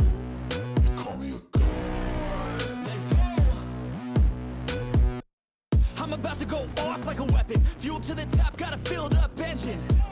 In my thoughts, obsession. I will not stop, no, I'm never second guessing. I got a God complex. Haters love to hate, but I never feel pressed. Got a lot on my plate, but I never get stressed. I'll take all the pressure like I'm acing this test. Tear it up like I'm Jason. I see the world like it's ready for the taking. I see this place like a game I'm playing. Straight to the bank to collect my payments. No negotiations, it's my way, I was born impatient. And like a damn Freemason, I'll run this nation. They call me a